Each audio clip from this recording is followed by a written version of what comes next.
नमस्कार मित्रों। कैसे हो आप लोग? स्कूल व्याख्याता की तैयारी कैसी चल रही है? समय अब आपके पास में कम ही है, या ये मान के चलिए कि 3 महीने हैं तो अब आप रिवीजन कर रहे होंगे, और रिवीजन नहीं कर रहे हैं तो सिलेबस को जल्दी जल्दी निपटा रहे होंगे। इसी बीच जो इतिहास विषय है, भारतीय इतिहास, जीके में तो उसके मैं 100 से अधिक प्रश्न इस वीडियो में मैं आपको व्याख्या सहित करवाने वाला हूँ।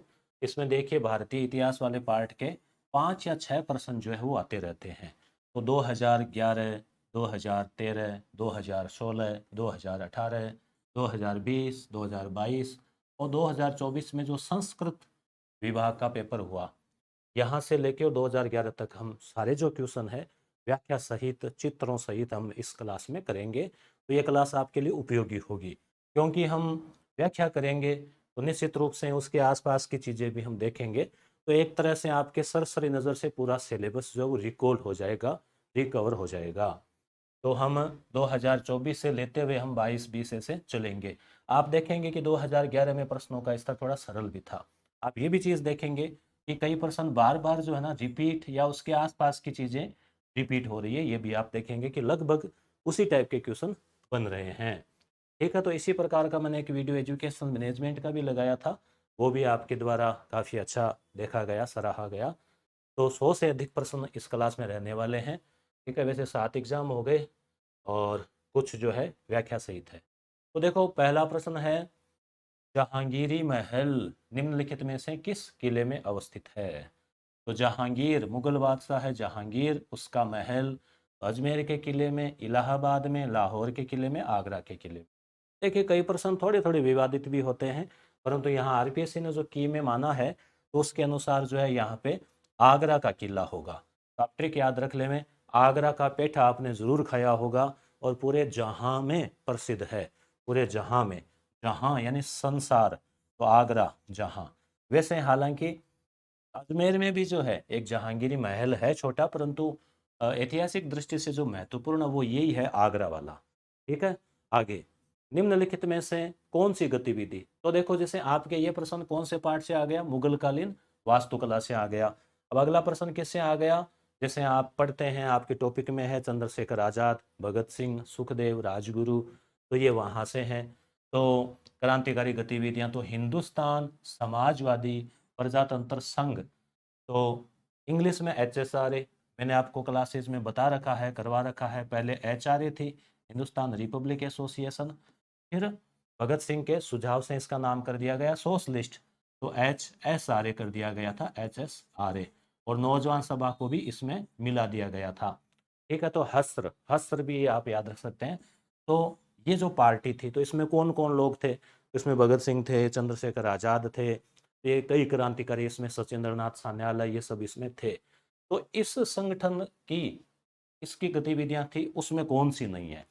तो देखो, भगत सिंह का नाम आता है तो आपको पता है कि केंद्रीय व्यवस्थापिका में बम फेंका था। तो एक तो भगत सिंह थे, आपको पता ही है, 1929 में फेंका था, है ना। उद्देश्य क्या था? जो सेफ्टी बिल था, तो खाली बेंचों पे फेंका था, और उद्देश्य था बहरे कानों में आवाज़ पहुंचाना, और उन्होंने जानबूझकर गिरफ्तारी भी दी थी। इसके लिए HSRA के कई सदस्य मान भी नहीं रहे थे। चंद्रशेखर ने कहा था कि आप पकड़े जाओगे तो हमारी गतिविधियां कमजोर हो जाएगी, परंतु फिर फाइनल हुआ। अब साथ में कौन था? तो बटुकेश्वर दत्त, बटुकेश्वर। अब आप कहेंगे ट्रिक क्या है इसकी याद रखने की? तो आप ऐसे याद रख लें कि भगत सिंह गए और जेब में पैसे से भरा हुआ बटुआ था। जैसे ट्रिक, भगत सिंह और बटुकेश्वर, ये दो तो थे। विधानसभा में बम फेंका था, केंद्रीय व्यवस्थापिका में। ठीक है, तो ये तो HSRA की गतिविधि थी। सैंडर्स की हत्या भी HSRA की गतिविधि है, क्योंकि सैंडर्स की हत्या में आपको पता ही है कि लाला जी के ऊपर लाठियां बरसाई गई थी। इसलिए लाला जी ने विरोध किया था इसका। जो साइमन कमीशन आया था, साइमन कमीशन गो बैक, तो पंजाब में, लाहौर में ये उसका विरोध कर रहे थे। तो उस समय जो पुलिस अधिकारी था, जिला पुलिस अधीक्षक, इसका नाम था स्कॉट, उसने आदेश दिया था लाठी चलाने का, और लाला जी के ऊपर लाठियां बरसाई गई जानबूझकर, तेजी से, और वो घायल हो गए। फिर उन्होंने कहा था कि मेरे शरीर पर पड़ी एक एक लाठी ब्रिटिश साम्राज्य की ताबूत में एक एक कील साबित होगी। ताबूत का मतलब वो कब्र के लिए जो रखते हैं, शव के लिए जो रखते हैं पेटी, वो। तो ये बात कही और लाला जी का देहावसान हो गया। तो अब कसम खाई उनके शिष्यों ने, भगत सिंह ने और ने, कि भाई आपकी जान का बदला हम लेंगे, और उन्होंने स्कॉट को मारने का प्लान किया। परंतु अब दुर्भाग्य मानो चाहे संयोग मानो, स्कॉट की जगह जो सहायक अधिकारी था, एडिशनल एसपी, वो था सैंडर्स। उनका पूरा प्लान था उसको मारने का, ये क्लास में आपको डिटेल से बताया मैंने। तो जो है वो आया, सैंडर्स आया, और पहली गोली जो है वो राजगुरु ने मारी, उसके बाद में भगत सिंह ने गोलियां मारी, फिर उसके पीछे वो चनन सिंह भागा सिपाही पकड़ने के लिए इनको। तो चंद्रशेखर आज़ाद दीवार के पीछे मोर्चा बनाए हुए थे, उन्होंने गोलियां चलाई चनन सिंह पे। तो इस प्रकार से वो घटना घटी और सैंडर्स मारा गया। तो ये सीधे सीधे थे। अब काकोरी और ये है, तो इरविन की रेलगाड़ी के बम का भी ये है, इन्होंने ये प्रयास किया था। अब रहा की भूमिका नहीं थी, तो ये उत्तर हो जाएगा इसका कि काकोरी कांड ये 1925 में हुआ था। उत्तर प्रदेश में एक रेलवे स्टेशन है काकोरी। तो ये जो राम प्रसाद बिस्मिल है, इन्होंने प्लान बनाया कि भाई जो सरकारी खजाना है उसको लूटा जाए। तो ट्रेन में जा रहा था और उसको लूट के हथियार है, गोला बारूद है, वो खरीदेंगे और अंग्रेज़ों को उड़ाएंगे।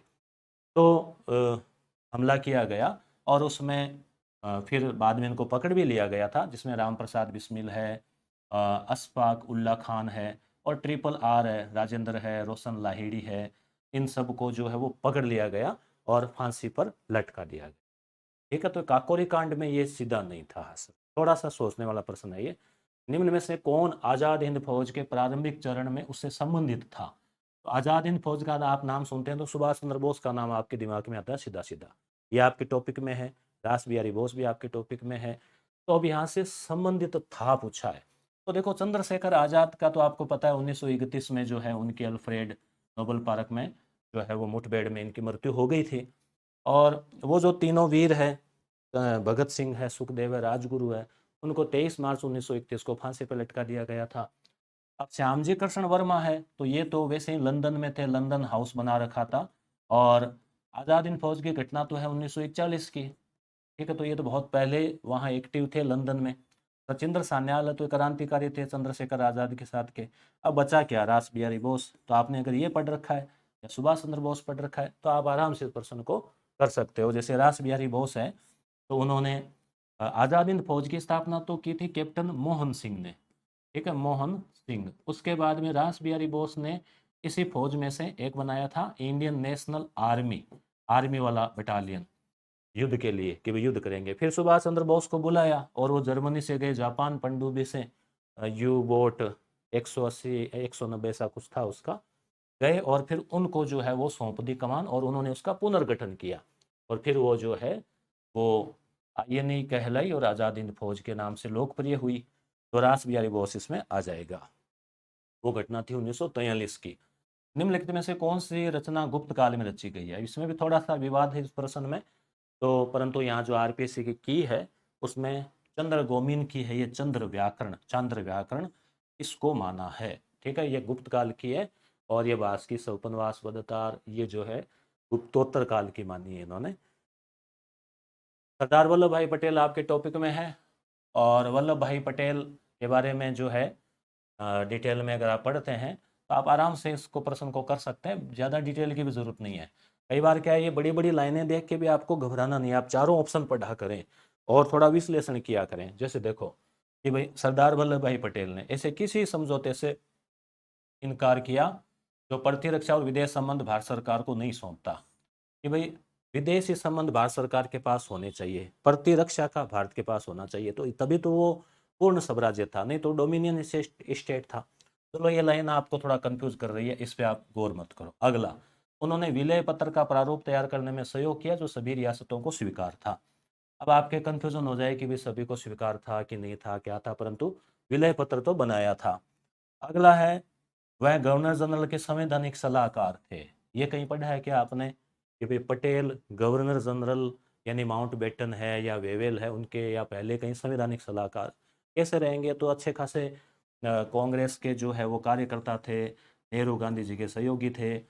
पटेल का पढ़ते हैं तो एक बारदोली पढ़ते हैं, उसके अलावा प्रत्येक जो गांधी जी का आंदोलन था उसमें नाम आता है। फिर ये गृह मंत्री थे भारत के पहले। और उसके अलावा जैसे इनको लोह पुरुष क्यों कहा जाता है, क्योंकि पक्का इरादा था और रियासतों का विलय किया था मुख्यतः, इसलिए जो है राष्ट्रीय एकता दिवस इनका जन्मदिन मनाया जाता है। तो इस प्रकार से जो है 31 अक्टूबर तो हम क्या मान सकते हैं, अगला अंतरिम सरकार में वह उप प्रधानमंत्री बिल्कुल थे। तो ये सीधा सीधा है ना, भले इन दो में आप ज्यादा मत सोचो, आप एक बार आगे बढ़ो कि अगला देखते हैं और अगला देखते हैं, तो यहाँ आप आराम से पकड़ सकते हो कि वह गवर्नर जनरल के संवैधानिक सलाहकार कब थे। कोई पढ़ा ही नहीं आपने, किसी ने नहीं पढ़ा, थे ही नहीं ना, तो कैसे पढ़ेंगे। तो साफ साफ पता चल रहा है कि भाई ये नहीं थे। बाकी जो बातें हैं वो है ही। छठा प्रश्न है, यानी संस्कृति विभाग में 6 प्रश्न पूछे गए हैं भारतीय इतिहास से। सामान्यतः 5 का अनुमान होता है कि भाई 5 5 5 वाला फॉर्मेट है, 5 5 5, कई जगह 4 5, कई जगह 6, ऐसे मोटा मोटी। विपिन चंद्र पाल, तो लाल बाल पाल आपके सिलेबस में है। तो पाल बांग्ला में एक पाक्षिक पत्रिका, पाक्षिक क्या होती है, जो 15 दिन से आती है, साप्ताहिक होती है, एक 7 दिन से, एक प्रति दैनिक होती है। तो कौमुदी का प्रकाशन किया, पहला कथन सही है क्या। दूसरा, उन्होंने लाहौर से प्रकाशित होने वाले ट्रिब्यून के संपादकीय विभाग में भी काम किया। तो कौमुदी और ट्रिब्यून, ठीक है। तो क्या है, दोनों सही है क्या। तो यहाँ पे आप देखेंगे कि दोनों कथन जो है ना वो सही है। ध्यान में रखें आप, कौमुदी, संवाद कौमुदी अलग है, वो राजा राम मोहन राय की है। यहाँ कौमुदी और ट्रिब्यून है, ठीक है, तो दोनों ही सही होंगे। अभी हम आगे और देखेंगे सारे प्रश्न। इससे पहले आपको बता दूं कि एप्लीकेशन है अपना यस गुरु नाम से, ठीक है। तो आप प्ले स्टोर से उसको आप डाउनलोड कर लेना, और लिंक यहाँ इस वीडियो के नीचे भी मिल जाएगा, या आप यस गुरु आपने कर रखा होगा डाउनलोड, तो ये उसका लोगो रहेगा, अपने यूट्यूब चैनल का है। तो फिर आप उसमें आगे जाएंगे तो ये इस प्रकार से आपके ये ओपन हो जाएगा। और फिर आप इसको, ये टेलीग्राम चैनल भी ज्वाइन कर लेना, अच्छे अच्छे फैक्ट हम डेली डालते हैं। और ये प्रोफाइल से आप लॉगिन कर लेना। यहाँ पे देखो, स्कूल व्याख्याता के लिए करीब 200 टेस्ट का संग्रह है, 6000 से अधिक प्रश्न है, आप आराम से इसको कर सकते हैं। अगर आप इसको ओपन करेंगे तो ये अगला पेज आएगा। जैसे राजस्थान का भूगोल 15 टेस्ट है, 500 प्रश्नों का संग्रह है, हिंदी और इंग्लिश का है। आप चाहें तो अलग अलग पार्ट भी ले सकते हैं कि भाई केवल आपको हिंदी इंग्लिश लेना है तो भी ले सकते हैं, कंबाइंड भी ले सकते हैं। भारत की राज्य व्यवस्था 15 टेस्ट, भारत का इतिहास 21 टेस्ट, टॉपिक वाइज फिर संपूर्ण पाठ्यक्रम। राजस्थान का इतिहास कला संस्कृति 35 मॉक टेस्ट, इतिहास आ गया, कला संस्कृति आ गई। शैक्षिक प्रबंधन 1000 प्लस प्रश्न 25 टेस्ट, शिक्षा मनोविज्ञान 35 टेस्ट, आय व प्रश्न भी यहाँ पूछे गए हैं अभ्यास के लिए, और सामान्य विज्ञान के 11 टेस्ट कक्षा 6 से 10 तक की किताबों पर आधारित। तो ये स्कूल व्याख्याता के लिए। साथ ही आप हिंदी से स्कूल व्याख्याता या सेकेंड ग्रेड की तैयारी कर रहे हैं तो ये भी आपके लिए उपयोगी रहेगी। इसमें हिंदी साहित्य का इतिहास और काव्य शास्त्र, एक तो इसके अंदर हम इसको अगर आगे ओपन करते हैं तो एक तो हिंदी साहित्य का इतिहास और काव्य शास्त्र फर्स्ट ग्रेड और सेकेंड ग्रेड दोनों में कॉमन है। तो इसके जो है करीब 1000 प्रश्न जो है वो टेस्ट के रूप में मिलेंगे, 30 टेस्ट इसके रहेंगे, ठीक है। वो अपलोड है, लगभग हर गुरुवार और रविवार को टेस्ट होता है। जो पहले हो गए उनको भी आप दे सकते हो अपनी सुविधा अनुसार, चाहे दिन के भी 5 5 दे लो, बते 2 2 दे दो, आप 3 3 दे दो। ऐसे ही शिक्षण विधियाँ जो सेकेंड ग्रेड में हिंदी में आती है तो 700 प्लस प्रश्नों का 21 टेस्ट का सेट है। ऐसे ही संपूर्ण हिंदी व्याकरण जो कि आपके 30 टेस्ट के रूप में लगभग होगी, सेकेंड ग्रेड के काम की है। ऐसे ही सेकेंड ग्रेड का जीके पेपर भी हमने कर दिया है, इसमें 50 से 60 टेस्ट होंगे। और रीट मेंस के लिए भी हिंदी, विज्ञान, इंग्लिश, सामाजिक के टेस्ट हमने लगा रखे हैं, ठीक है। और इसी प्रकार से अगर आप यस गुरु प्राइम एप्लीकेशन की बात करें, इसमें वीडियो कोर्सेज है। अब जैसे इतिहास आप पढ़ना चाहते हैं, केवल इतिहास, केवल गणित, केवल इंग्लिश, केवल विज्ञान, तो हमने अलग अलग पार्ट भी बना रखे हैं। जैसे आप यस गुरु प्राइम ओपन करेंगे, ये वीडियो कोर्सेज के लिए है, तो ये आप फोल्डर ओपन कर लेना या स्टोर पे क्लिक करना, ठीक है। स्कूल व्याख्याता, सेकंड ग्रेड, रीट, ठीक है। अब जैसे आप ये ओपन करेंगे फर्स्ट ग्रेड के लिए तो कंप्लीट कोर्स भी है, राजस्थान की कला संस्कृति, हिंदी, ठीक है, भूगोल, करंट अफेयर तो मैं यूट्यूब पे भी करवा दूंगा, वहाँ भी करवा देंगे, थोड़ा टाइम है अभी। इंग्लिश, साइंस, ठीक है, पॉलिटिकल साइंस, राजस्थान करंट, ये इसमें रहेगा। और उसके अलावा जैसे एजुकेशनल मैनेजमेंट, इंडियन हिस्ट्री, ठीक है, तो ये सब सारी जो है इसमें अलग अलग जो है आपको करवा रखी है, ठीक है। अब हम बढ़ते हैं आगे। आगे वाला जो है 2022 में आए हुए जो प्रश्न है, और ये सारे टॉपिक वाइज करके आपको हम कराएंगे, ताकि आपको पता चले कि भाई क्रांति से कौन से प्रश्न आए, मुगल काल के कौन से आए। और जो सिलेबस में नहीं है, जैसे मौर्य काल, तो उसको हटा दिया है, क्योंकि जब सिलेबस में नहीं है तो उसको पढ़ के और टाइम उसमें गंवाने में कोई फ़ायदा नहीं है। अपने को सिलेबस के अनुसार ही पॉइंट टू पॉइंट चलना है। देखते हैं आगे। इसमें सिलेबस बहुत विस्तृत है, वैरायटी बहुत ज़्यादा है, रीजनिंग भी है, मैथ भी है, करंट अफेयर भी है, हिंदी भी है, अंग्रेजी भी है, राजस्थान का भूगोल भी है, पॉलिटिकल भी है। तो इतिहास में आपको बहुत ज़्यादा डीप में नहीं जाना है, बल्कि जो बेसिक चीज़ें हैं जहाँ से प्रश्न पूछे जा रहे हैं, आपको आश्चर्य होगा अगर आप सभी प्रश्नों को टॉपिक वाइज अगर आप देखते हैं ना, यहाँ पे हम टॉपिक वाइज ही देखेंगे तो आपको पता लगेगा कि कुछ क्वेश्चन तो बहुत सरल और रिपीट भी हुए हैं बार बार। तो चलिए हम चर्चा करते हैं इनकी। इसमें जो है पहला प्रश्न, पहला जो टॉपिक है इसमें गुप्त काल। चूँकि पहले मौर्य काल भी था तो उसको हमने डिलीट कर दिया है, केवल गुप्त काल ही रखा है। गुप्त काल है, फिर मुगल काल है। तो गुप्तकालीन साहित्य, कला और वास्तुकला, ये आपके दिमाग में होना चाहिए। गुप्त काल यानी चंद्रगुप्त, समुद्रगुप्त, चंद्रगुप्त द्वितीय, विक्रमादित्य वाला वो। तो उस समय की साहित्य क्या था, किताबें, कला और वास्तुकला। तो पहला प्रश्न है, निम्न में से कौन सी रचना कालिदास की नहीं है। यहाँ पे आपको 2022 वाली भर्ती थी, उसमें लगभग अक्टूबर में वो पेपर हुए थे और 3 पेपर हुए थे, ग्रुप ए, ग्रुप बी और ग्रुप सी। तो तीनों पेपर के मिला के 75 गुणा 3, ठीक है ना। ये लगभग कितने क्वेश्चन हो गए, 225 के आसपास। तो उस 75 सवालों में कहाँ से इतिहास के प्रश्न जो कवर किए गए हैं वो है। और पेपर सेटर मैंने पहले भी कहा था कि ज़रूरी नहीं कि वो सभी टॉपिक को टच करते हैं, कई बार एक टॉपिक उठाते हैं उसी में से 2-3 सवाल दे देते हैं। तो चलिए आपको यहाँ पढ़ना भी है, समझना भी है, इनको याद भी कर लेना है सिंपल कि भाई कालिदास तो सबसे प्रसिद्ध कवि है, भारत का शेक्सपियर से भी ज़्यादा फेमस है। तो कालिदास की किताबें तो आपको याद रखनी ही चाहिए अगर आप गुप्त काल का साहित्य पढ़ रहे हैं, तो इसमें कोई दो राय नहीं है।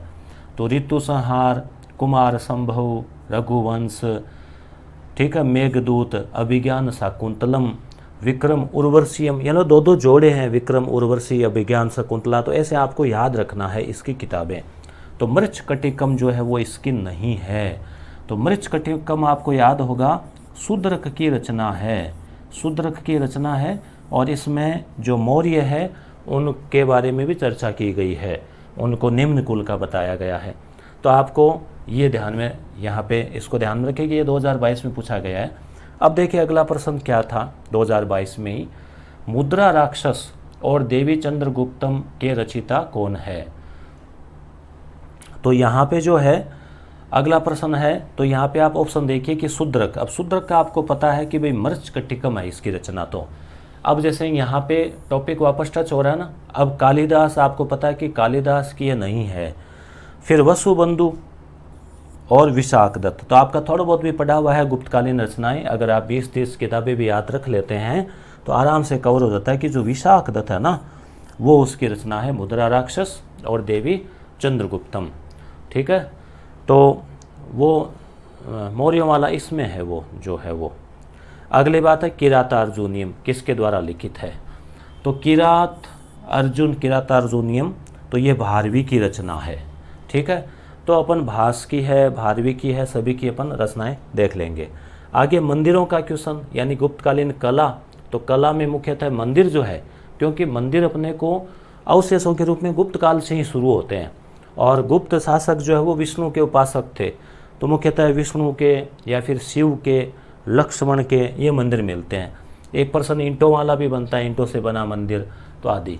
तो वो हम सब जब टॉपिक पढ़ेंगे उसमें अपने सारा आ जाएगा। गुप्तकालीन 10 अवतार मंदिर, 10 अवतार किसके आपको पता है, भगवान विष्णु के हैं, और उनके 9 अवतार हो चुके हैं और 10वां अवतार होना बाकी है कल्कि का। बुद्ध को भी एक उनका अवतार माना गया है, वराह अवतार, कूर्म अवतार आपको ध्यान में होगा। तो 10 अवतार मंदिर जो है ना, ये मंदिर है। आप थोड़ा सा, आपको मैंने गूगल से फ़ोटो भी ली आपके, ताकि आपके दिमाग में क्लिक हो कि ये पुराना मंदिर है, अवशेष के रूप में बचे हैं। यहाँ पे 10 अवतार देखने को मिलते हैं, इनके मूर्तियाँ। तो ये कहाँ है, तो देखो अजंता, एलोरा तो अपने आप में प्रसिद्ध गुफाएं हैं, एलिफेंटा, तीनों ही। तो सीधा सीधा देवगढ़ यहाँ पे बच रहा है। अब देवगढ़ कहाँ है ये भी आप ध्यान में रखें। आपको सीधा ऐसे याद रखना, देवगढ़ का 10 अवतार मंदिर, देवगढ़ का 10 अवतार मंदिर। देव देखो देव के ही होते हैं अवतार, और देव के अवतार है 10, दय से देव, दय से 10, ठीक है, ये आपको ध्यान में रखना। तो 10 अवतार मंदिर यूपी में है, जिला ललितपुर के देवगढ़ में। तो आप यूपी ज़रूर याद रखें भाई, ये देवगढ़ कहाँ पे है, यूपी में है।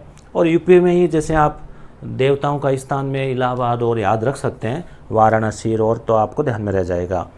तो ये भगवान विष्णु को समर्पित है और ऐसा माना जाता है कि गुप्त काल में बना था, और यहाँ पे आप भगवान विष्णु के 10 अवतार के दर्शन कर सकते हैं, ठीक है।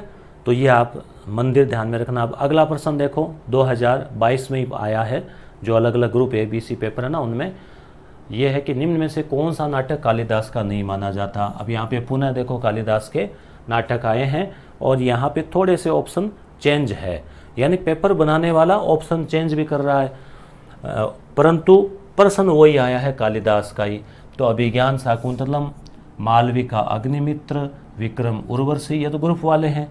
तो आपको ध्यान में रखना है कि दो दो ग्रुप नाम इसमें कालिदास, काली और दास, यहाँ पे भी आप इस हिसाब से आप इजीली याद रह जाएगा। ये सी जो है ग्रीव वध, ये नहीं है। अब आप इसमें जाओ कि जो नहीं है वो किसका है, उसको भी याद करेंगे। नहीं, वो ये चाह रहा है कि आपने गुप्त काल का साहित्य पढ़ा, कालिदास को पढ़ा, तो ये इतना आपको पता लग जाएगा। अब है कौन सा गुप्तकालीन मंदिर मध्य प्रदेश में अवस्थित नहीं है। यहाँ पे पुनः है गुप्तकालीन मंदिरों का पूछा गया है। तो आप देखिए, वास्तुकला में मंदिर का पूछ रहे हैं, साहित्य में रचनाओं का पूछ रहे हैं, वो भी प्रसिद्ध रचनाएं। अब कभी कभार बहुत डीप पूछ लिया तो फिर उसमें तो सभी विद्यार्थियों के लिए वो फिर होता नहीं है कवर। तो गुप्तकालीन मंदिर मध्य प्रदेश में अवस्थित नहीं है। तो देखो देवगढ़ का 10 अवतार मंदिर, अभी अभी हमने पढ़ा कि देवगढ़ जो है वो यूपी में है।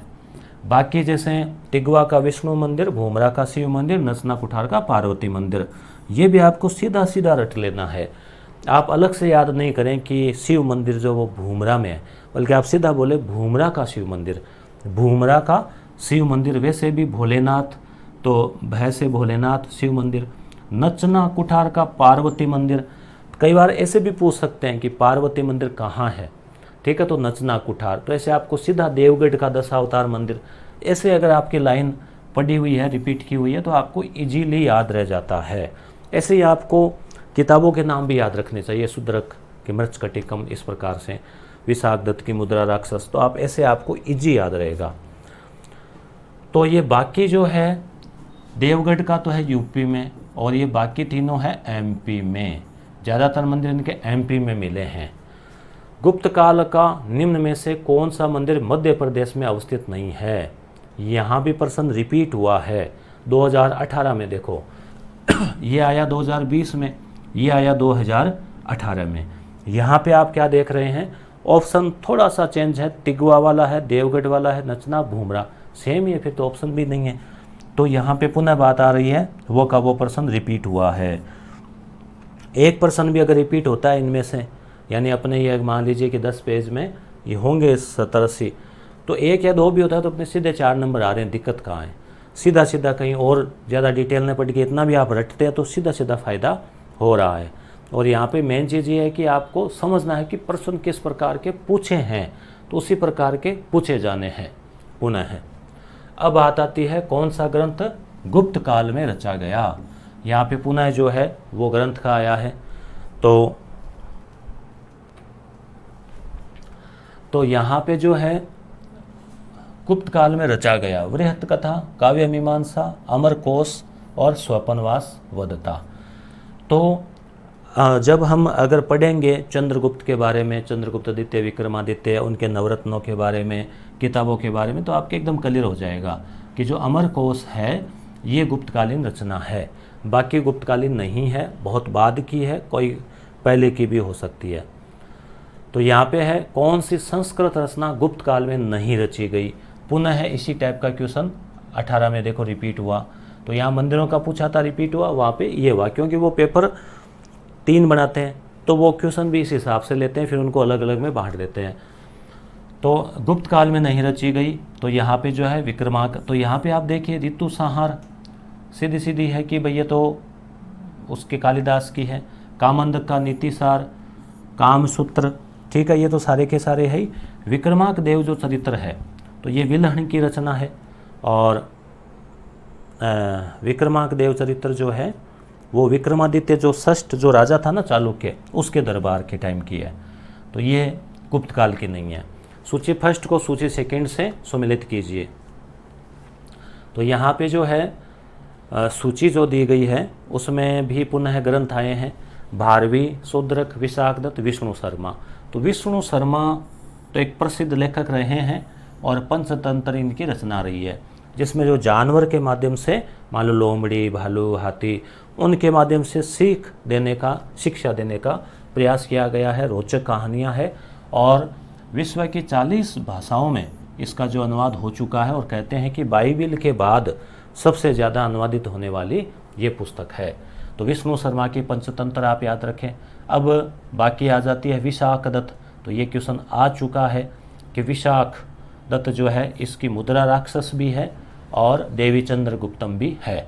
अब देखो इसको आप ऐसे ट्रिक से याद रख सकते हैं। विशाख शाखा, आप जानते हैं ना, विशाखा शाखा जैसे कोई पेड़ है और उसकी शाखाएं हैं, तो ऐसे मुद्रा राक्षस। तो ऐसे आप ट्रिक से याद रख सकते हैं कि कई बार बच्चों को बहलाते हैं, डराते हैं कि भाई पेड़ के ऊपर राक्षस रहता है, शाखा के ऊपर। तो ऐसे आप ट्रिक से भी याद रख सकते हैं ऐसी चीज़ें। नाम लेते ही आप कन्फ्यूजन नहीं होगा। शूद्रक का मृच कटिकम, ठीक है, शूद्रक तो मृच कटिकम, और भारवी का किराता अर्जुनियम। भारवी का, अब कई चीज़ों का आप बार बार रिपीट करेंगे, जैसे भारवी का किराता अर्जुनियम। तो ऐसे भी आप, या फिर इसमें छोटी की मात्रा इधर आ रही है कि इससे शुरू हो रही है भारवी की किराता अर्जुनियम। तो ऐसे आप इनको याद करेंगे तो याद हो जाएगा। तो पहले में 4, फिर 3, फिर 2, फिर 1। अब है कौन सा युग्म सही नहीं है। तो यहाँ पे आप देखिए पुनः है, रिपीट हुआ है इसी टाइप का किताबों का प्रश्न और युग्म मिलाने वाला, यानी पैटर्न एक टाइप का सही चल रहा है। 18 हो, चाहे 20 हो, चाहे 22 हो, तो इसी प्रकार से 24 हो, चाहे 25 हो, क्वेश्चन इसी टाइप के से आने हैं। अब यहाँ पे जो है सही नहीं है, तो विशाख दत्त की 2 किताबें हैं, मुद्रा राक्षस और देवी चंद्रगुप्तम, तो आप ध्यान में रखें। आर्यभट्ट, तो ये लघु जातक, वरिहत जातक, तो ये आर्यभट्ट के नहीं, आर्यभट्ट के आर्यभट्टियम। पाल काव्य, हस्त्यायुर्वेद, तो ये जो हाथी है उनसे संबंधित जो बीमारियां हैं उनका इलाज है इसमें। वराहमिहिर की पंच सिद्धांतिका, ये सही है। तो यहाँ पे केवल बी जो उत्तर है वो हो जाएगा। तो अब है मुगल काल। तो अब आप यहाँ पे क्या देख पा रहे हैं कि गुप्त काल से संबंधित जो क्वेश्चन पूछे गए हैं उसमें क्या क्या पूछा गया है। मंदिर का आया है, उसके अलावा साहित्य का आया है। साहित्य में कालिदास का पूछा है, रिपीट हुआ ज़्यादा बार। उसके अलावा कुछ और प्रसिद्ध किताबों का पूछा है।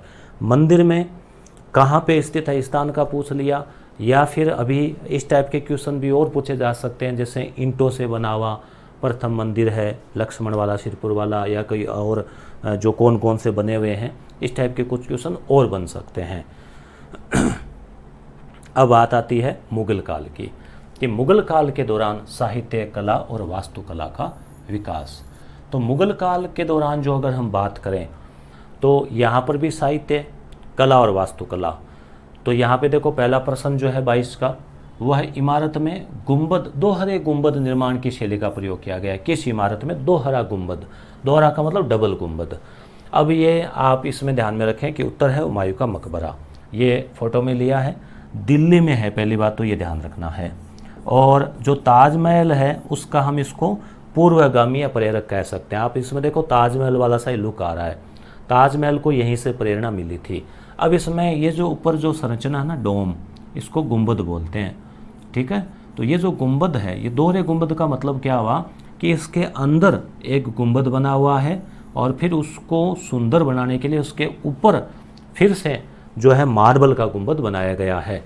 तो अंदर की तरफ सबसे इसको देखते हैं तो पता चलता है कि डबल है, तो दोहरा गुंबद हो गया। अंदर वो पहले पत्थर का हो गया, फिर उसके ऊपर ऐसे मार्बल का सुंदरता के लिए बनाया गया है। 4 बाग शैली, 4 बाग का मतलब ये हो गया कि इधर पानी है, फव्वारे हैं, इधर बाग है और उधर भी बाग है चारों तरफ। इस प्रकार से 4 बाग शैली जो है इसमें बना हुआ है। तो ये हुमायूं का मकबरा है और हुमायूं की जो पत्नी थी हाजी बेगम, तो उसने ये जो है बनवाया था। मुगल काल में अब कला में चित्रकला भी आ जाती है, और चित्रकला का स्वर्ण काल जो है वो था जहांगीर का, वास्तुकला का जो स्वर्ण काल है वो था शाहजहां का। तो मुगल काल में ईरान को पारस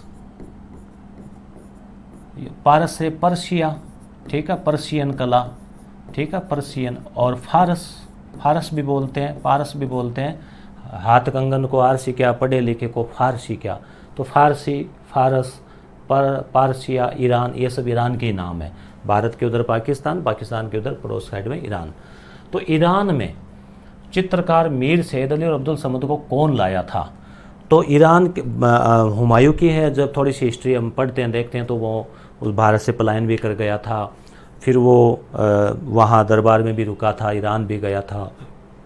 तो जब वापस आया, संपर्क थे उसके, तो ईरान से इसने जो है ना वो बुलाए थे चित्रकारों को। तो आपको यहाँ पे इतना ध्यान रखना है कि हुमायूं के समय के जो चित्रकार थे, तो आप शायद समद ऐसे याद रखें। सैयद अली है ना, मीर सैयद अली, तो सैयद को आप शायद से याद रख लो कि हुमायूं शायद ऐसे ऐसे शायद, ठीक है। कि हुमायूं की तो कहानियाँ बड़ी रोचक है। पहले ये जैसे बहुत कई युद्ध जीता भी था, हार भी गया था, और बड़े जश्न मनाता था, एक युद्ध जीतते ही पार्टियां करता था। फिर इसके दुश्मन जो है शेरशाह है, उसने इसको यहाँ से भगा दिया, भागना पड़ा। फिर 15 साल बाहर रहा, फिर वापस दिल्ली की सत्ता इसको मिल गई। अकबर जैसा महान रत्न इस के वो उत्पन्न हुआ। और उसके अलावा जैसे जो हुमायूं की एक खास बात और है कि ये ज्योतिष में विश्वास रखता था। तो सप्ताह में 7 दिन अलग अलग रंग के वस्त्र ये पहनता था। और जब इसकी मृत्यु हुई तो सीढ़ियों से लुढ़क कर जो है वो मरा था, सीढ़ियों से गिरकर। तो हुमायूं की अलग अलग कहानियाँ, तो आप इसमें बहुत सारे किंतु परंतु, शायद इसको राखी भेजी थी, उसने स्वीकार नहीं की, कर्णावती वाली कहानी, तो आप इसमें ज़रूर याद रखें। तो हुमायूं में आप शायद, सैयद, अब्दुल समद, तो ऐसे आप इसको जोड़ के याद रखें। पांडुलिपियों के निर्माण का मुगल केंद्र क्या कहलाता था? पांडुलिपि किसे कहते हैं? जो मूल पुस्तक होती है, जो हाथ से लिखी हुई। और प्राचीन काल में मूल पुस्तकें होती थी वैसे तो, क्योंकि छापाखाना था नहीं। तो मूल पुस्तक किसी लेखक ने लिखी, वो है पांडुलिपि। फिर उनको वो कहते कि मैंने तो लिख दी, बहुत टाइम लगा। फिर जो अच्छी राइटिंग वाले होते थे, खुश नवीशी, सुलेखन वाले, उनको ये कहते थे कि भाई आप जो है इसकी कॉपियाँ तैयार कर दो। फिर उसको देख देख के उसकी प्रतियाँ लिख लिख के तैयार करते थे। तो मूल जो पुस्तक होती है उसको कहते हैं पांडुलिपि। तो किताब है, तो किताब ही बोलते हैं अपन, तो किताब खाना। भाई कारखाना है नहीं, इबादत खाना तो वो पूजा वाला था, उपासना वाला। महावत, हाथी वाला, तो बहुत सिंपल क्वेश्चन है, इसमें तो कोई दिक्कत नहीं है। इमारतों में मुगल बादशाह बाबर द्वारा निर्मित इमारतें कौन सी है? थोड़ा सा कठिन है। बाबर का आपको ये तो अवश्य ध्यान में रखना आपको कि बाबर जो है वो अपने अफगानिस्तान से उधर से आया था और काबुल से आया था, फरगना और उधर का शासक था। तो काबुली बाग पहला तो इसमें ये हो जाएगा, आप ध्यान में रखें कि काबुली बाग तो है ही है। अब यहाँ पे पंचमहल, आपको पता है कि भाई पंचमहल तो पहले आ भी चुका है प्रश्न, और पंचमहल के बारे में आप पढ़ रखा है तो कि भाई ये तो अकबर का बनाया हुआ है। तो बी को तो आप छोड़ ही दो, तो इसमें बी है, इसमें बी है। अब बचा क्या? अब अगर अपन देखें तो सीधा सीधा उत्तर यहाँ पे अपने आप ही निकल रहा है। इस प्रकार से अगर आप ये क्रॉस वाला रखो ना तो बड़ा फ़ायदा मिलता है इसमें। तो आपको अगर केवल काबुली बाग का पता है और इस पंचमहल का पता है तो भी काम निकल रहा है। अब यहाँ पे कन्फ्यूज़न ये होता है कि भी जामा मस्जिद कई है, जो शहर की मुख्य मस्जिद होती है उसको जामा मस्जिद बोलते हैं। अब दिल्ली के जामा मस्जिद प्रसिद्ध है, तो वो तो अपन मान लो सभी जानते हैं कि भाई शाहजहां ने बनवाई थी। अब और भी कई जगह जामा मस्जिद है, तो यहाँ पे आपको मान लो याद रहे नहीं रहे कि जामा मस्जिद संभल में बनाई कि हिसार में बनाई, मगर आप इन ऑप्शन अगर आप वो जो एस्केप वाला निकालें तो आराम से आपके बी उत्तर आ जाता है। फिर भी आप ध्यान में रखें कि जो जामा मस्जिद संभल वाली है वो बनाई थी बाबर ने, यानी बाबर ने संभल कर वो आया था यहाँ पे, तभी वो यहाँ शासन स्थापित कर लिया। तो ऐसे आप टिक से याद रख सकते हैं। पिछले हजारों वर्षों में भारत में तानसेन जैसा संगीतज्ञ पैदा नहीं हुआ, किसने कहा? तो तानसेन अकबर के दरबार का नवरत्न था, एमपी का ही था और संगीतज्ञ था। ये अलग अलग राग जो है ना, राग उसके निकालता था।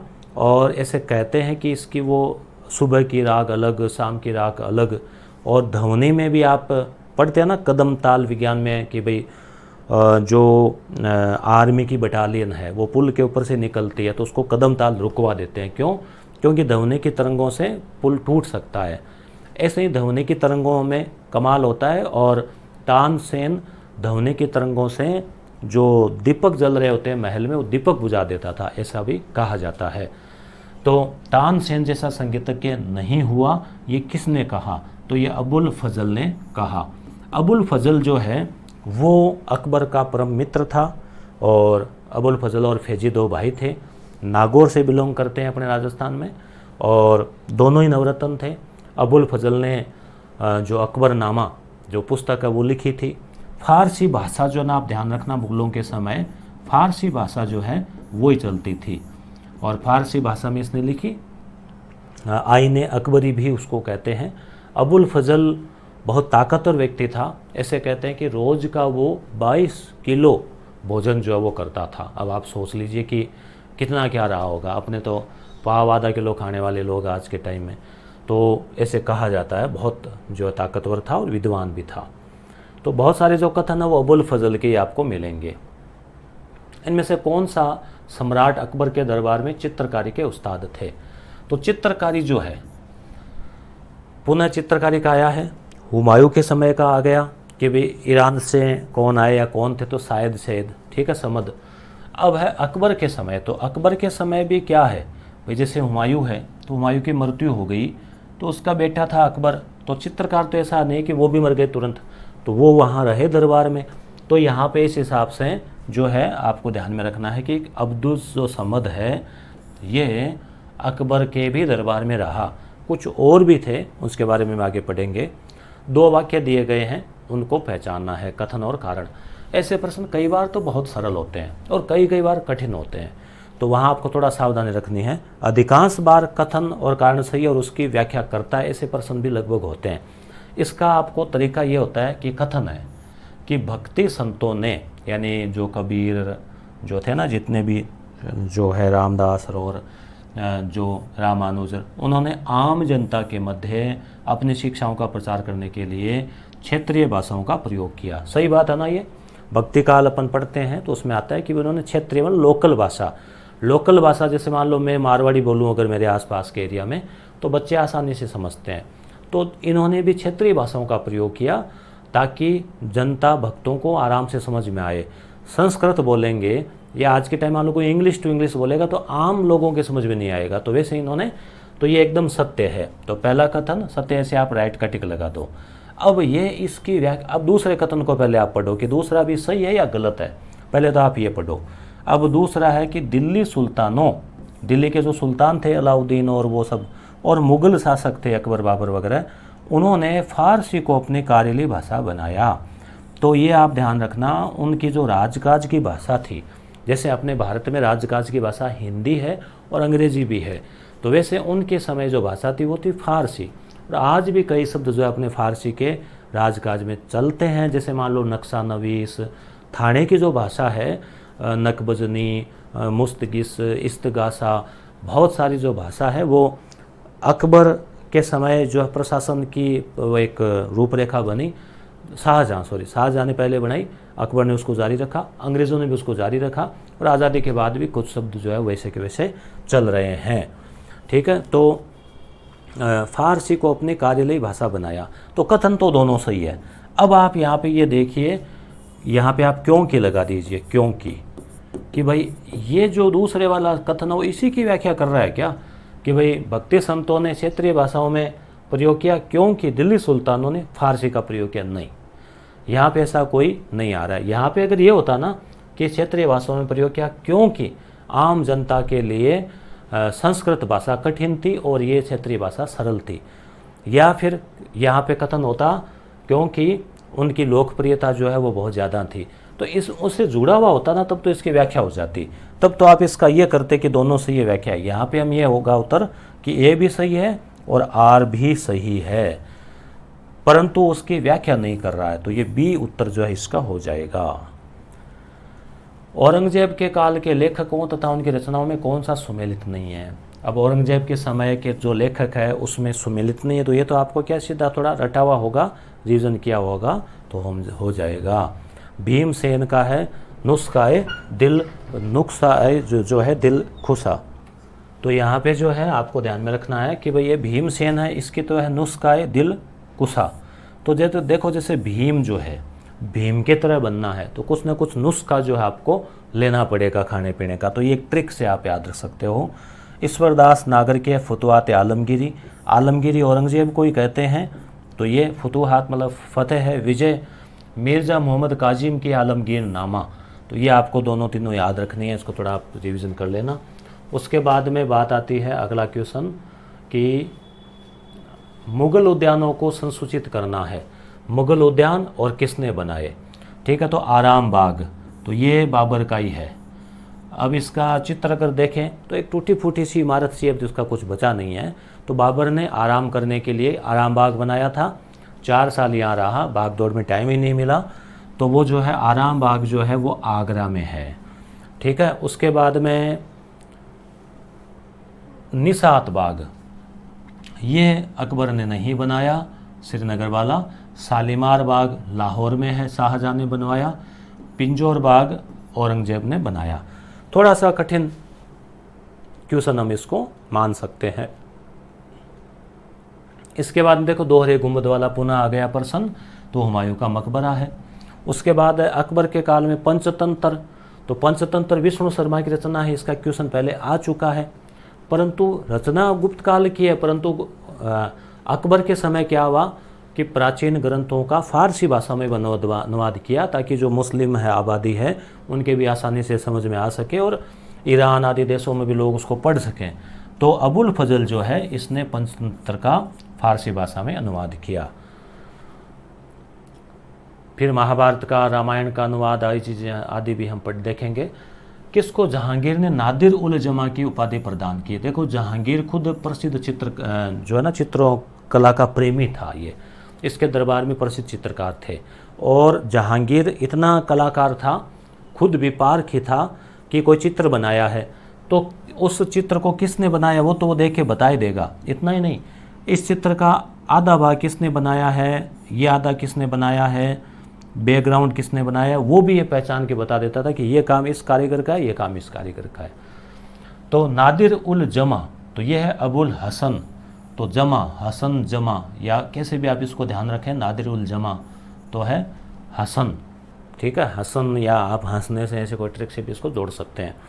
उसके बाद में है धरातली सजावट की पितरा ड्यूरा, इसको पितरा ड्यूरा या ऐसे पित्रा ड्यूरा ऐसा नाम भी इसका आता है। ये ईरानी कला है, ईरान से आई हुई।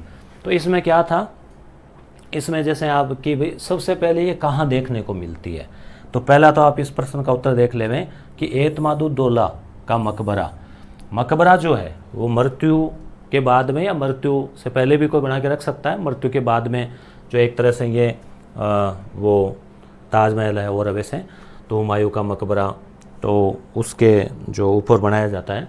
तो इसमें जो है आप देख पा रहे हैं कि नूरजहाँ जो है, नूरजहाँ ने अपने जो पिता थे एतमादुद्दौला गयासुद्दीन, तो उनका मकबरा बनाया था। तो ये जो मकबरा है मार्बल का है, इसकी खास कलाकारी ये है कि इसमें मार्बल के ऊपर बारीक कलाकारी की गई है, जैसे गहनों के ऊपर होती है ना, वैसे यहाँ पे आप चित्र में देख पा रहे हैं कि ये पितरा ड्यूरा कला है। इस प्रकार के बेल बुंटे, और इन बेल बुंटों के बीच में जो मीना बोलते हैं जिसको, हरा नीला लाल आदि इसमें भरा गया है। तो आप सोचिए कि जो काम सोने के ऊपर या सोने चांदी के आभूषणों पे होता है, वो काम यहाँ पे मार्बल के ऊपर किया गया। बहुत ही सुंदर जो है दृश्य है, ये नज़ारा है। तो इसलिए ये एक विशेष पहचान रखता है पितरा ड्यूरा। और ये प्रश्न तो इतना पॉपुलर है कि हर एग्जाम में अक्सर पूछा जाता है। शीरी कलम की उपाधि किसको दी? चित्रकार है जिसको शीरी कलम, ठीक है, तो ये उपाधि दी गई थी अब्दुल समद। तो देखो समद सैयद दोनों जो है हुमायूं के समय आए थे, आपको ध्यान में रखना है। और उसमें जो है एक हसन अभी हमने देखा कि जमा का था उसमें, और ये जो समद है इसको शीरी कलम, ध्यान में रखें, समद को शीरी कलम की उपाधि दी गई थी। हुमायूं कौन से ईरानी चित्रकार कलाकार को अपने साथ लाया? तो ये पुनः प्रश्न देखो 2022 में रिपीट हुआ है। तो ये जो था सैयद समद, आप याद रखना सैयद और समद, तो आपको ध्यान में रह जाएगा। फिर जो है यहाँ से शुरू हो जाता है 1857, तो इसको हम पार्ट 2 में देखेंगे। तो अभी हमने देखा कि जो PYQ है आए क्वेश्चन, ये देखने से एक आपका डर कम हो गया होगा कि हाँ कोई बहुत ज़्यादा अनाप शनाप कोई खतरनाक प्रश्न नहीं पूछे जा रहे। जो पॉपुलर क्वेश्चन है, जो अक्सर पूछे जाते हैं बहुत सारे एग्जाम्स में, उसी टाइप के क्वेश्चन यहाँ पे पूछे गए हैं, चाहे वो साहित्य का हो, चाहे वो कला का हो, कोई महल हो, इमारत हो, मंदिर हो। तो इसी प्रकार से हम इन्हीं को बेस मानते हुए इसी प्रकार के क्वेश्चनों को आपको देखना है, याद करना है। धन्यवाद। क्रांति और उससे आगे के जो टॉपिक है उनको हम देखने वाले हैं। 1857 का जो स्वतंत्रता संग्राम है, भारत स्तर की अगर बात करें इसमें, तो जैसे विद्रोह की शुरुआत कब हुई, कहाँ से हुई, मंगल पांडे की घटना, उसके बाद में कहाँ कहाँ विद्रोह हुआ, वहाँ विद्रोह के नेता कौन थे, विद्रोह को दबाने के लिए किन अंग्रेज़ अफसरों को भेजा गया, विद्रोह के समय भारत का गवर्नर जनरल कौन था, इत्यादि प्रश्न जो है वो पूछे जा सकते हैं, पूछे जाते हैं। ये क्वेश्चन रीट में भी आया था, स्कूल व्याख्याता में पूछ लिया गया है 2022 में कि एक चेरी जो एक दिन हमारे मुंह में गिरेगी, चेरी फल, गिलास फल, यानी कि ये कथन किसका है? तो ये कथन जो है वो लॉर्ड डलहौजी का है। डलहौजी ने अवध के बारे में ये कहा था कि भाई हमें चिंता करने की आवश्यकता नहीं है, अवध खुद हमारी झोली में आके गिरेगा, हमारे मुंह में आके गिरेगा। और डलहौजी के समय 1856 में अवध के ऊपर आरोप लगाया गया कि वहाँ का शासन अच्छा नहीं है। तो वहाँ पे कुशासन का जो आरोप लगाकर, हालांकि हिंदी में आप कुशासन का एक शब्द और होता है कुश और आसन, वहाँ पर भी आप ध्यान रखना वो अलग चीज़ है। यहाँ पे कुशासन, बुरे शासन का आरोप लगा के और इसको हड़प लिया गया। तो डॉक्ट्रिन ऑफ लेप्स, हड़प नीति आपसे पूछा जाए किसकी है, तो डलहौजी की है, और डलहौजी ने अवध को हड़प लिया था। कक्षा 12 की NCERT में पूरा विस्तार से बताया गया है इसको कि किस प्रकार से जो राजा है वो अवध छोड़कर गया, तो लोग बाग रोने लग गए, भावुक हो गया था पूरा अवध।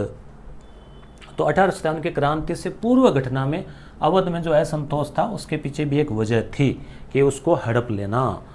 1857 की क्रांति के दौरान निम्न में से किसके द्वारा मुगल बादशाह को निष्ठा का प्रतीक नज़र भेंट की गई? एक तो नज़र, कहते हैं कि नज़र लग गई। एक नज़र का मतलब होता है नजराना, भेंट, गिफ्ट। राजा महाराजा से जब कोई मिलते थे, छोटे सरदार आदि, तो वो क्या करते थे, उनको भेंट देते थे, गिफ्ट जो है वो उनको दिया करते थे। तो कौन थे ये? सामोद के रावल शिव सिंह, या फिर और ऑप्शन देखें अगर तो आहुआ के राजा कुशल सिंह, कोटा के जयदयाल, और करौली के पठान मेहराब खां। अब ऐसे प्रश्न मान लो आपका पढ़ा हुआ नहीं है, तो आप एक दो ऑप्शन तो आप सीधे सीधे काट सकते हो कि भी कोटा का जयदयाल तो कहाँ वहाँ दिल्ली के पास गया था और कब गया था? पहली बात ये तो क्रांतिकारी था, ठीक है, और शायद वकील भी था ये। अब दूसरा है आहुआ का कुशाल सिंह, तो कुशाल सिंह के बारे में मान लीजिए आपने काफ़ी पढ़ रखा है और कहीं भी ऐसा नहीं आता कि वो दिल्ली के बादशाह से मिला। तो यहाँ पे इस प्रकार से जो प्रश्न का उत्तर बनता है, दो ऑप्शन आपके सामने रहते हैं, एक तो करौली का और एक दूसरा रहता है आपके सामने सामोद का। यहाँ पे आप 50-50 करो तो भी आप ये मान के चलिए दो ऑप्शन तो आपके गए। तो यहाँ पे उत्तर ये ए होगा, सामोद के रावल शिव सिंह। थोड़ा सा हम इसको डीप क्वेश्चन मान सकते हैं। आगे हम बात करें 1857 के विद्रोह के समय गवर्नर जनरल कौन था? एकदम सिंपल प्रश्न है और ये हर एग्जाम में कंपटीशन में पूछ लिया जाता है, नॉर्मल याद रखने लायक बात भी है। जो लॉर्ड कैनिंग है ये था। करजन क्या हो, जो डलहौजी है वो 56 तक था, फिर 56 में कैनिंग आ गया था, और फिर ये क्रांति के समय भी था और क्रांति के बाद भी यही था। पहले इसको गवर्नर जनरल कहा जाता था, फिर इसका जो पद है उसका नाम चेंज करके कर दिया गया वायसराय। तो पहला वायसराय भी आपसे पूछा जाए तो ये भी यही था वायसराय, और अंतिम गवर्नर जनरल पूछा जाए तो भी यही था। गवर्नर जनरल को वायसराय पद कर दिया था। 1857 के स्वतंत्रता संग्राम के संदर्भ में कौन सा तथ्य सही नहीं है? तो यहाँ पे देखिए, नाना साहब ने कानपुर में विद्रोह का नेतृत्व किया। तो जो पेशवा के उत्तराधिकारी थे नाना साहब थे, तो इसका आप ट्रिक याद रखें, नाना काना, नाना काना। नाना क्या करते हैं? कानों में कहानियाँ सुनाते हैं, तो नाना काना। तो कानपुर में कौन थे? नाना साहब। बरेली, बरेली में कौन थे? खान बहादुर ने मोर्चा संभाला। तो बरेली, रैली से आप याद रख सकते हैं कि रैली में बहादुर लोग ही जाते हैं, हर कोई तो जाता नहीं है। मंगल पांडे 19वीं नेटिव इन्फेंट्री में थे, तो ये गलत है दोस्तों। मद्रास के सैनिक अंग्रेज़ों के प्रति वफादार रहे। तो अगर आपका ये मंगल पांडे का थोड़ा बहुत भी पढ़ा हुआ है तो आपको याद आ जाएगा कि ये 34वीं में था, 19वीं नहीं था, 34वीं जो है वो थी इसकी। 1857 के विप्लव के दौरान निम्न विद्रोह स्थलों को कालक्रम से जचाइए। अब आप सोचो कि यार हमें तो याद ही नहीं है कौन से थे, परंतु आप पहले प्रश्न पे नज़र डालिए, फिर ऑप्शन पे नज़र डालिए, उसके बाद भी समझ में नहीं आई ना तो आप छोड़िए। कई बार क्या होता है हम पहले ही मतलब स्किप कर जाते हैं, ऐसा नहीं करना। यहाँ पे आप देखिए कि जैसे आपको इतना तो पता है ना कि विद्रोह की शुरुआत कहाँ से हुई थी, मेरठ से हुई थी, 10 मई को हुई थी, ये भी पता है, राजस्थान में नसीराबाद से हुई थी। तो अब यहाँ पे आप देखिए 28 मई था उसमें, तो मेरिट आपको पता है, तो यहाँ पे कितना सरल है, देखो ए पहले से दे रखा है, तो और कुछ आपको याद करने की आवश्यकता नहीं है, और एकदम ये क्रम से है ABCD, यानी बरेली बाद में झांसी ऐसे, तो मेरिट यहाँ पे उत्तर हो जाएगा। तो 1857 के क्रांति में ज़्यादा डीप प्रश्न नहीं पूछे हैं, फिर भी हम अपनी तरफ से जितना होगा उतना अपन डीप पढ़ेंगे। बंकिम चंद्र चटर्जी, तो इनके बारे में तो वैसे कोई ज़्यादा फैक्ट तो बनते ही नहीं है एग्ज़ाम के अकॉर्डिंग। तो बंकिम चंद्र चटर्जी के बारे में जो कथन है, पहली बात, उन्होंने बंगला संस्कृति के उत्थान हेतु बंग दर्शन नामक पत्रिका का प्रकाशन किया। आनंद मठ के अतिरिक्त उन्होंने, आनंद मठ तो है ही ना, पढ़ते हैं कि वंदे जो मातरम गीत है वो आनंद मठ में इसका उल्लेख है। सन्यासियों के विद्रोह का भी इसमें उल्लेख है। उसके अलावा इन्होंने दुर्गेश नंदिनी और कपाल कुंडला उपन्यास भी लिखे। तो दोनों ही सत्य है, पहला भी सही है और दूसरा भी सही है, यानी इनकी पत्रिका और किताबों का पूछा गया है। जाहिर सी बात है किसी विद्वान का नाम दिया है तो इनकी रचना ही थी, रचनाओं का तो पूछना वाजिब है। लाला लाजपत राय 2020 में पूछा गया कि Akhil Bharatiya trade union, trade का मतलब क्या होता है? व्यापार। अखिल भारतीय जो व्यापार संघ था, कांग्रेस का मतलब भी संघ ही होता है, सम्मेलन, इसको एटक भी कहते हैं, AITUC। तो उसके पहले अध्यक्ष कौन थे? इम्पोर्टेंट पर्सन है तो लाला लाजपत राय। तो ये भी आपको कॉमन बेसिक जीके में भी देखने को मिलता है क्वेश्चन। तो लाला जी जो है वो थे। यंग इंडिया में किसने लिखा कि 1857 की क्रांति राजनीतिक भी थी और राष्ट्रीय भी थी? राष्ट्रीय का मतलब पूरे भारत व्यापी थी। तो ये किसने लिखा है? तो ये लिखा है लाला लाजपत राय। लाला लाजपत राय ने ही यहाँ पे लिखा है। तो ये देखिए 2018 में भी लाला जी का पूछा गया, ये पूछा गया। इसके बाद में बाल गंगाधर जो तिलक है उनका क्या क्वेश्चन आया है, देखिए। तिलक का जो है किसने एज ऑफ कंसेंट बिल 1891 का विरोध किया था? तो ये क्या था बिल? ये था कि उस समय कोई एक बाल विवाह तो होते ही थे, आज भी अगर चोरी छिपे होते हैं तो उस समय भी होते थे। तो किसी बालिका का विवाह कर दिया गया था 11 वर्ष की उम्र में, और फिर उसकी मृत्यु हो गई थी ससुराल में अत्याचारों से। तो फिर ये कहा गया कि भाई जैसे विवाह की एक न्यूनतम आयु तय कर देते हैं, तो पहले वो लगभग 10 वर्ष थी, तो 12 वर्ष कर दी थी। उन्होंने कहा कि 12 वर्ष जो है ना वो कर देते हैं। 12 वर्ष से कम अगर बालिका का विवाह है या मान लो उसको भेजा जाता है ससुराल आदि, तो उसके ऊपर प्रतिबंध लगा दिया गया। तो एक तरह से विवाह की आयु, या हम कह सकते हैं कि जो आज के टाइम में जो वयस्कता की आयु है वो उस समय 12 मानी गई, 12 वर्ष बालिका की। तो ये 1891 में आया, और उस समय जो है लेंस डाउन, यानी आप ऐसे याद रख सकते हैं कि डाउन मतलब काफ़ी डाउन थी आयु, तो उसको थोड़ी सी बढ़ाई, तो फिर भी ये मान लो 12 डाउन ही है, कम ही है, तो आप इसे डाउन से ट्रिक से याद रख सकते हो। तो ये था, तो ये इसका विरोध किया। अब आप कहेंगे भी तिलक ने इस चीज़ का विरोध क्यों किया? विरोध करने का कारण ये था कि उनका तर्क था कि अंग्रेज जो है भारतीय परंपराओं में घुस रहे हैं, भारतीय समाज की जो परंपराएं हैं उनको वो नष्ट करना चाहते हैं, इस टाइप का कोई ऐसा तर्क जो है। और बाद में विवाह की आयु जो है हरिविलास शारदा उस समय 14 और 18 कर दी गई थी, फिर 18 और 21 कर दी गई थी 2006 में, और फिर अब जो है केंद्र सरकार की ओर से 21-21 दोनों की मान ली गई है, राज्यों ने अभी उसको लागू किया नहीं है। विपिन चंद्र पाल, तो किसे उदारवादी नेता नहीं कहा जाता, तो लाल बाल पाल आप बचपन से पढ़ते आ रहे हैं सामाजिक में, तो विपिन चंद्र पाल जो है वो मतलब क्रांतिकारी थे, ठीक है। बाकी लाला लाजपत राय और भी कहते हैं, बाकी दादा भाई नौरोजी है, गोखले हैं, फिरोज शाह मेहते हैं, इनको उदारवादी कहते हैं। ये कांग्रेस के शुरुआत के नेता थे और ये क्या करते थे कि अपनी बात को विनम्रता से अंग्रेज़ों के सामने रखने में विश्वास करते थे, जबकि क्रांतिकारी है वो अपनी बात को एकदम पूरे धड़ल्ले से बाकायदा खुले मंच पे सीधे कहना पसंद करते थे, आलोचना करना, हड़ताल करना, विद्रोह विरोध करना आदि। चंद्रशेखर आज़ाद, इनको लेकर क्या क्वेश्चन आया 2018 में पूछा गया कि हिंदुस्तान रिपब्लिक एसोसिएशन HRA, इसकी स्थापना किस किसने की, सदस्य कौन थे, तो संस्थापक सदस्य। तो यहाँ पे आप देखिए केवल अरविंद घोष जो है उनको आप अलग कर दीजिए, क्योंकि अरविंद घोष जो है वो 1905 का स्वदेशी आंदोलन है उस समय बड़े सक्रिय थे, उसके बाद में उनको जेल भी हुई, फिर उन्होंने संन्यास भी ग्रहण कर लिया था। और ये जो चंद्रशेखर आज़ाद, सचिंद्र सान्याल और ये जो क्रांतिकारी है ये थे थोड़ा सा बाद के 1918, 20 से 30 के दशक के बीच में जो है ये सक्रिय रहे थे, विशेषकर असहयोग आंदोलन फेल हो जाने के बाद, जो उसको मतलब एक तरह से बीच में बंद कर दिया था उसके बाद में। तो यहाँ पे 1, 2 और 4 जो है वो होगा। संस्थापक सदस्य कौन थे, यहाँ पे आप ऑप्शन में भी देख सकते हैं कि जैसे मान लो जिसमें 3 आ रहा है तो अरविंद घोष, तो उनको आप छोड़ दीजिए, फिर बचा 1 और 4 और 1, 2 और 4, यहाँ आपको थोड़ा सा सोचना होता है। चंद्रशेखर आज़ाद की कहाँ गोली मारकर हत्या की गई, ये 2011 में पूछा गया था। 2011 से आज 2024 चल रहा है, टॉपिक वही है स्कूल व्याख्याता के।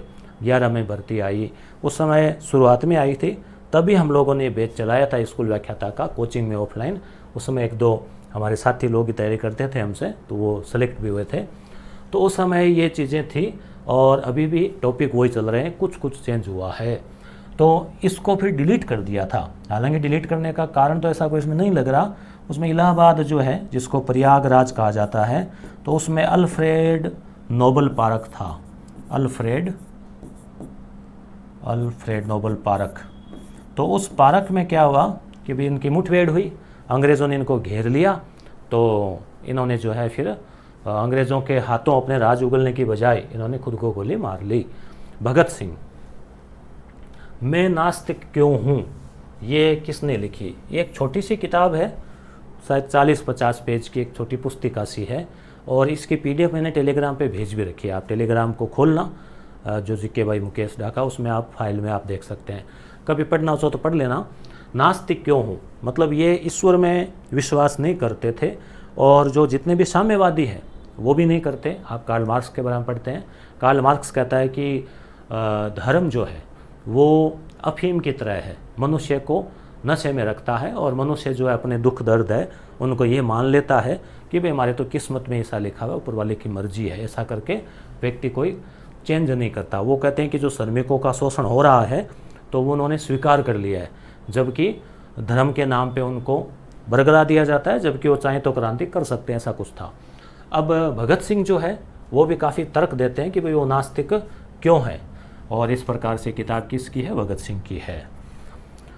सुभाष चंद्र बोस, इनके बारे में एक तो कांग्रेस का अध्यक्ष चुना गया, तो कब चुने गए, तो ये हरिपुरा और त्रिपुरी 2 बार जो है ये कांग्रेस के अध्यक्ष चुने गए थे।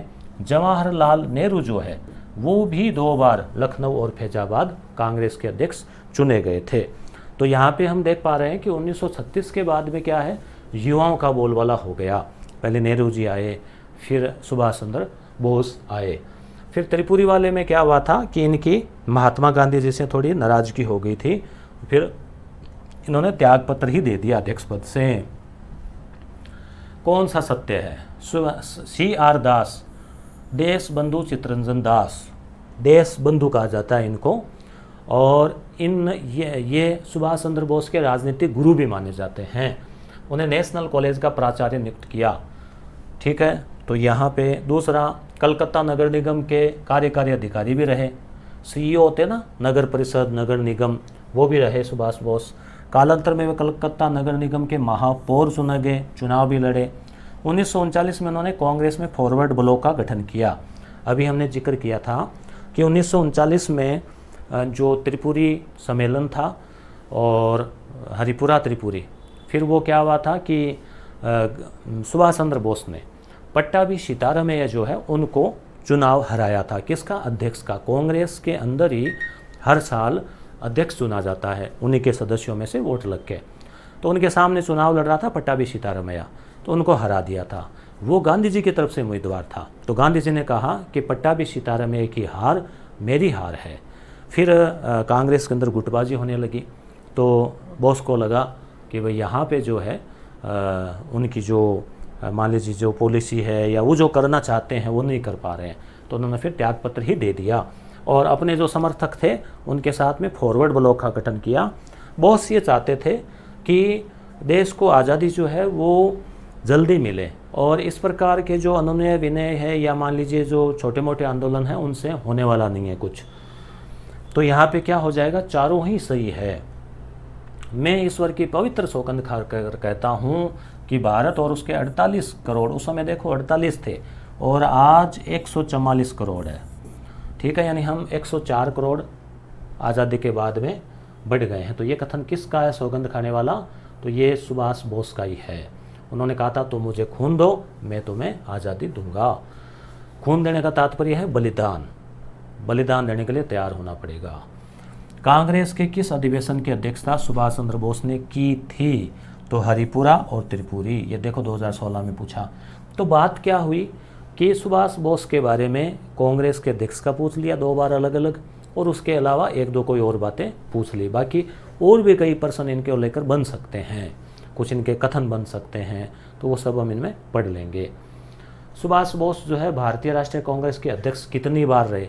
अब देखो ये 2011 में पूछा, तो आपने ये देखा 11 में, 16 में, 18 में, 20 में, एक बार पूछा कितनी बार रहे, फिर पूछा हरिपुरा के कब रहे, त्रिपुरा के रहे, मतलब यानी कि अध्यक्ष वाली चीज़ को ही 3 बार 4 बार पूछ लिया। तो यहाँ पे आ जाएगा 2 बार।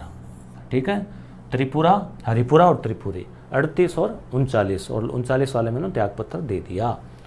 तो यहाँ पे जो है आप ये सोचिए कि 10 सालों में 11 से लेके 24 तक, 22 तक, 11 सालों में भी चाहे वो पेपर बनाने वाले एक ही व्यक्ति है या वो अलग अलग है, परंतु पेपर बनाने का पैटर्न और तरीका जो होता है क्वेश्चन पूछने का लगभग वही सा ही चल रहा है, कोई बदलाव ज़्यादा नहीं आया है।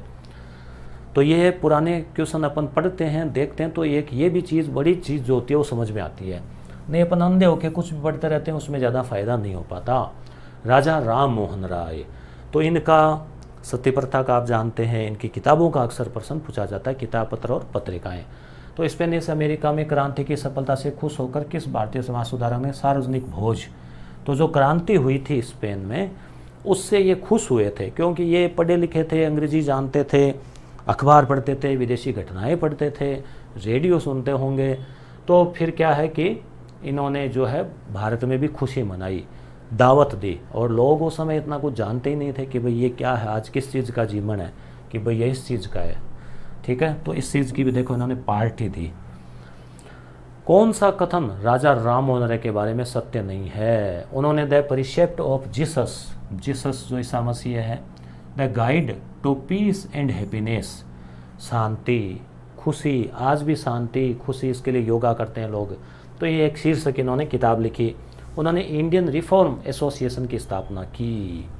इंडियन रिफॉर्म एसोसिएशन यानी कि भारतीय रिफॉर्म यानी सुधार, और एसोसिएशन परिषद, इसकी स्थापना किसने की? याद आ रहा है आपको? इसकी स्थापना की थी केशव चंद्र सेन ने की थी, ये आप ध्यान में रखना, केशव चंद्र सेन। ये केशव चंद्र सेन जो है ब्रह्म समाज से जुड़े हुए हैं, वो आदि ब्रह्म समाज, भारतीय ब्रह्म समाज, वो सब चीज़ें उससे। अगली बात, इन्होंने आत्मीय सभा की स्थापना की, बिल्कुल की थी, शायद 1817 के आसपास है। फारसी में तुहफत उल मुवाहिदीन नामक पुस्तक भी लिखी। अब आप सोचिए, राजा राम मोहन राय इतने बड़े विद्वान थे कि उनको भारतीय पुनर्जागरण का सितारा कहा जाता है, पुनर्जागरण का अग्रदूत कहा जाता है। भारत के लोगों को जागृत करने में इनकी भूमिका थी। ये खुद अंग्रेजी जानते थे, हिब्रू जानते थे, फारसी जानते थे, संस्कृत जानते थे, कई भाषाएं जो है विश्व की ये जानते थे। दयानंद सरस्वती, दयानंद जी को लेकर 2022 में क्या प्रश्न पूछा गया, आप देखिए।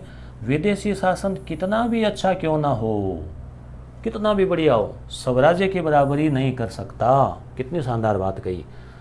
तो ये किसका कथन है? दयानंद सरस्वती जी का है। दयानंद सरस्वती जी की एक किताब भी है फेमस, सत्यार्थ प्रकाश।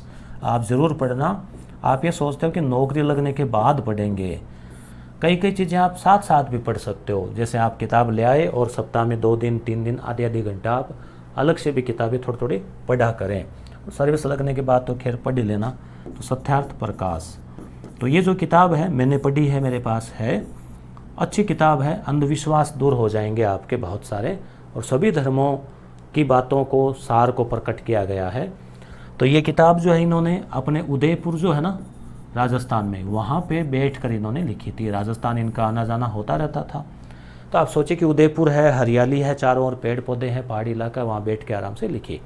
अब क्या है, अपने उदयपुर में उस समय छापाखाना नहीं था।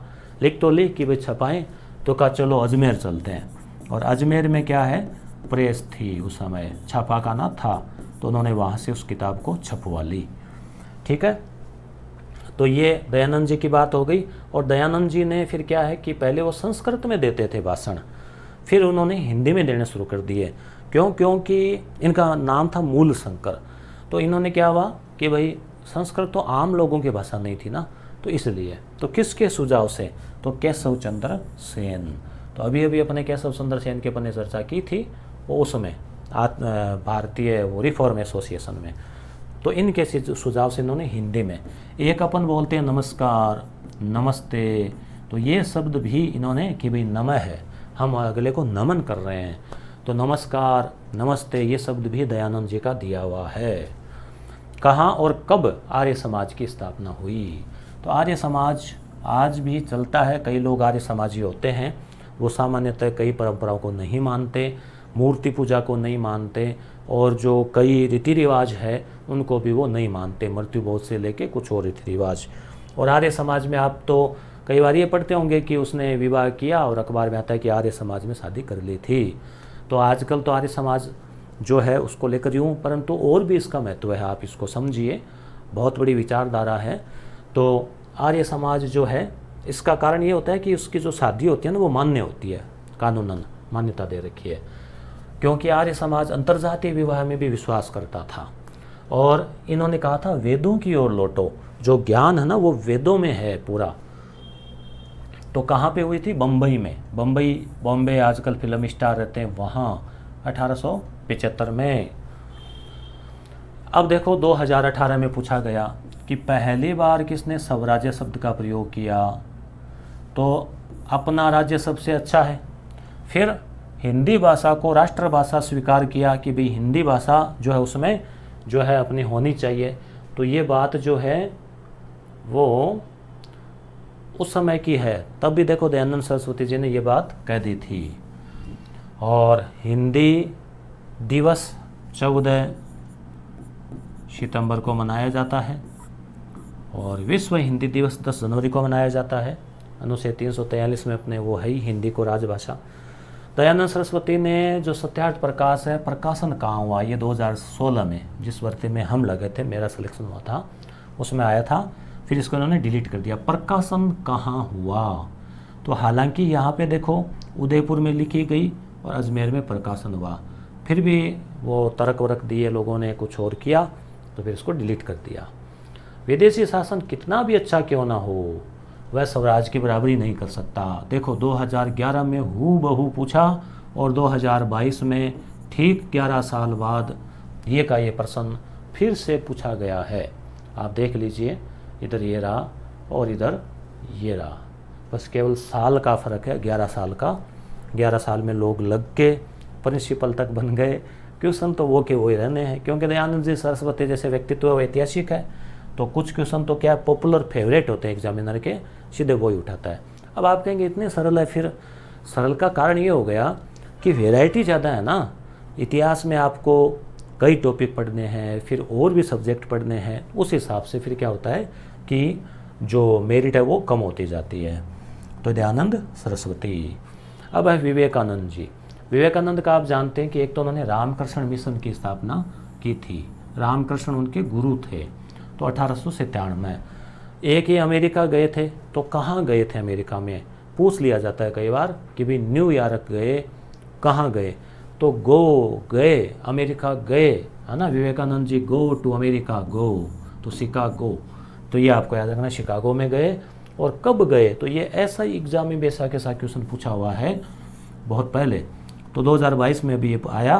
तो इसमें आपको याद रखना है सितंबर 1893, सितंबर, ठीक है। जुलाई, अगस्त, सितंबर, ऐसे दिमाग में रखें कि अच्छा थोड़ी थोड़ी सर्दी सी गर्मी सी थी, है ना। ये वहाँ गए थे, फिर ये रात भर इनको सर्दी भी लगी, एक स्टेशन पर बैठे थे, फिर एक कोई महिला थी, वो अपने घर ले गए उनको, फिर उनकी वो शिष्या भी बन गई, इस प्रकार से नाम आता है जिक्र। तो सितंबर 1893। अन्य क्रांतिकारी, grand old man of India, ये किसे कहा जाता है, तो ये कहा जाता है दादा भाई नौरोजी को। ये पारसी थे, फारस यानी ईरान, और कांग्रेस के अध्यक्ष रहे थे पहले, जो फारसी है वो थे। दूसरी बात, ये 3 बार कांग्रेस के अध्यक्ष रहे, नरम विचारधारा के थे। ये कहते थे कि अंग्रेज जो है वो ठीक है, अंग्रेज़ों का शासन अच्छा है अपनी जगह, हम उनको भगा नहीं सकते, इतना संभव नहीं है, मगर अंग्रेज़ों को कहते थे कि आप सुधार करो, हमें कुछ अधिकार दो, तभी आपका शासन अच्छा माना जाएगा। इन्होंने ड्रेन ऑफ वेल्थ जो है ना, वो धन निष्कासन का सिद्धांत, वो भी इन्होंने बताया था कि अंग्रेज़ लोग क्या करते हैं कि यहाँ से धन लेके अपने देश में भेज रहे हैं, भारत को गरीब कर रहे हैं। स्वतंत्रता संग्राम के दौरान क्रांतिकारियों द्वारा की गई हत्याओं का सही कालक्रम, अब ये क्रांतिकारी वाला टॉपिक है। तो करजन वायली की हत्या, देखो सैंडर्स की हत्या तो 1940 में हुई थी, उधम सिंह ने की थी, आपको याद होगा। और WC रेंड है ना, ये 1897 या 99 की बात है, शायद 97 की होगी। तो जो 2 चापेकर बंधु थे, ये प्लेग कमिश्नर था, प्लेग से लोग मर रहे थे, ये कुछ कर नहीं रहा था, ये मज़े देख रहे थे, तो फिर इसकी हत्या कर दी इस कमिश्नर की। तो सबसे पहले इसकी हुई थी। तो आप सबसे पहले से और सबसे लास्ट में ये है, जिससे आपको ध्यान में रह जाएगा। आगे, श्रीनिवास शास्त्री, JK देवधर, जोशी, हृदयनाथ कुंजरू किस संस्था से संबंधित थे, तो यह है भारत सेवक संघ, ठीक है। इसको आप ध्यान में रखना, हृदय से देवता और शास्त्री जी सेवा करते हैं कैसे भी आप। स्वदेशी आंदोलन से संबंधित कौन सा तथ्य सही नहीं है, लाला लाजपत राय ने पंजाब में किया, बिल्कुल लाला जी पंजाब से थे। सैयद हैदर रजा ने दिल्ली में इसका नेतृत्व किया, चिदम्बरम पिल्ले ने मद्रास में इसका नेतृत्व किया। स्वदेशी आंदोलन पता आपको कौन सा था, 1905 में जो चला था ना, वो ढाका में नवाब सलीमुल्लाह खान ने आंदोलन का नेतृत्व किया। सलीमुल्लाह खान आपको लग ही नहीं रहे नाम से नेतृत्व करने वाले, ये तो आपको पता होगा जब मुस्लिम लीग की स्थापना हुई थी 1906 में, तो ये ढाका के वो नवाब थे और इनके वो मार्गदर्शन में जो स्थापना हुई थी। तो ये यहाँ सही नहीं है, बाकी सारे सही है। स्वराज पार्टी की स्थापना कब हुई, तो स्वराज पार्टी आपको याद होगा कि कांग्रेस पार्टी में गांधी जी ने असहयोग आंदोलन को जब वापस ले लिया, तो CR दास, देशबंधु चित्तरंजन दास और मोतीलाल नेहरू, जो कि जवाहरलाल नेहरू के पिताजी थे, प्रसिद्ध वकील थे, उन्होंने एक अलग पार्टी बना ली, स्वराज पार्टी। तो स्थापना कब हुई थी, 1923 में, और कब, साल के शुरुआत में ही, जनवरी 1923, और ये चुनाव भी जीती थी पार्टी। किस वायसराय के कार्यकाल में INA मुकदमा चलाया गया, INA जो आज़ाद हिंद फौज है ना, Indian national army, Subhash Chandra Bose वाली, तो उनके जो सेनापति थे, जो 3 बड़े लोग थे, वो ढिल्लन और आदि शाहनवाज तो उनके ऊपर ये मुकदमा चलाया गया था। तो ये दिल्ली के लाल किले में चलाया गया था। उस समय वाइसराय कौन था? तो ये घटना है 1946 की। तो 46 में वाइसराय जो है ये वेवेल था। बारदोली सत्याग्रह किए जाने का कारण क्या था? बारदोली गुजरात में है और सरदार पटेल ने यह सत्याग्रह किया था। गांधी जी ने भी सपोर्ट किया था। वहाँ पे लगान बढ़ा दी गई थी। लगान को बढ़ाकर 22% ले गए थे और फिर जो है आंदोलन सफल रहा। तो वहाँ की महिलाओं ने पटेल को सरदार जी की उपाधि दी कि सरदार। तो इस प्रकार से अकाल राहत कार्यों का अभाव, अकाल के बावजूद लगान, कृषकों की भूमि द्वारा बढ़ी हुई लगान। तो मेन मुद्दा ये था कि जो लगान है वो बढ़ी हुई थी और इस वजह से ये आंदोलन हुआ। असहयोग आंदोलन के विषय में कौन सा कथन असत्य है? तो एक जन आंदोलन था, बिल्कुल आम आदमी इसमें शामिल हुए। गांधी जी शीर्ष नेता बन गए। आंदोलन वापस ले लिए जाने के कारण कांग्रेस का विभाजन हो गया और चोरा चोरी की हिंसक घटनाओं के बाद आंदोलन रोक दिया। ये भी सत्य है। अब आप कहेंगे कि कांग्रेस में तो एक वो पार्टी बन गई थी स्वराज 1923 में, वो बात तो ठीक है, अलग से पार्टी बन गई थी, मगर कांग्रेस का विभाजन नहीं हुआ था। कांग्रेस का विभाजन 1907 में हुआ था केवल, जिसमें दो धड़े उदारवाद और जो क्रांतिकारी, हम उग्रवाद इसके लिए सही नाम नहीं है, तो वो दो अलग अलग हो गए थे। फिर 1916 में जो है वो वापस समझौता हो गया था।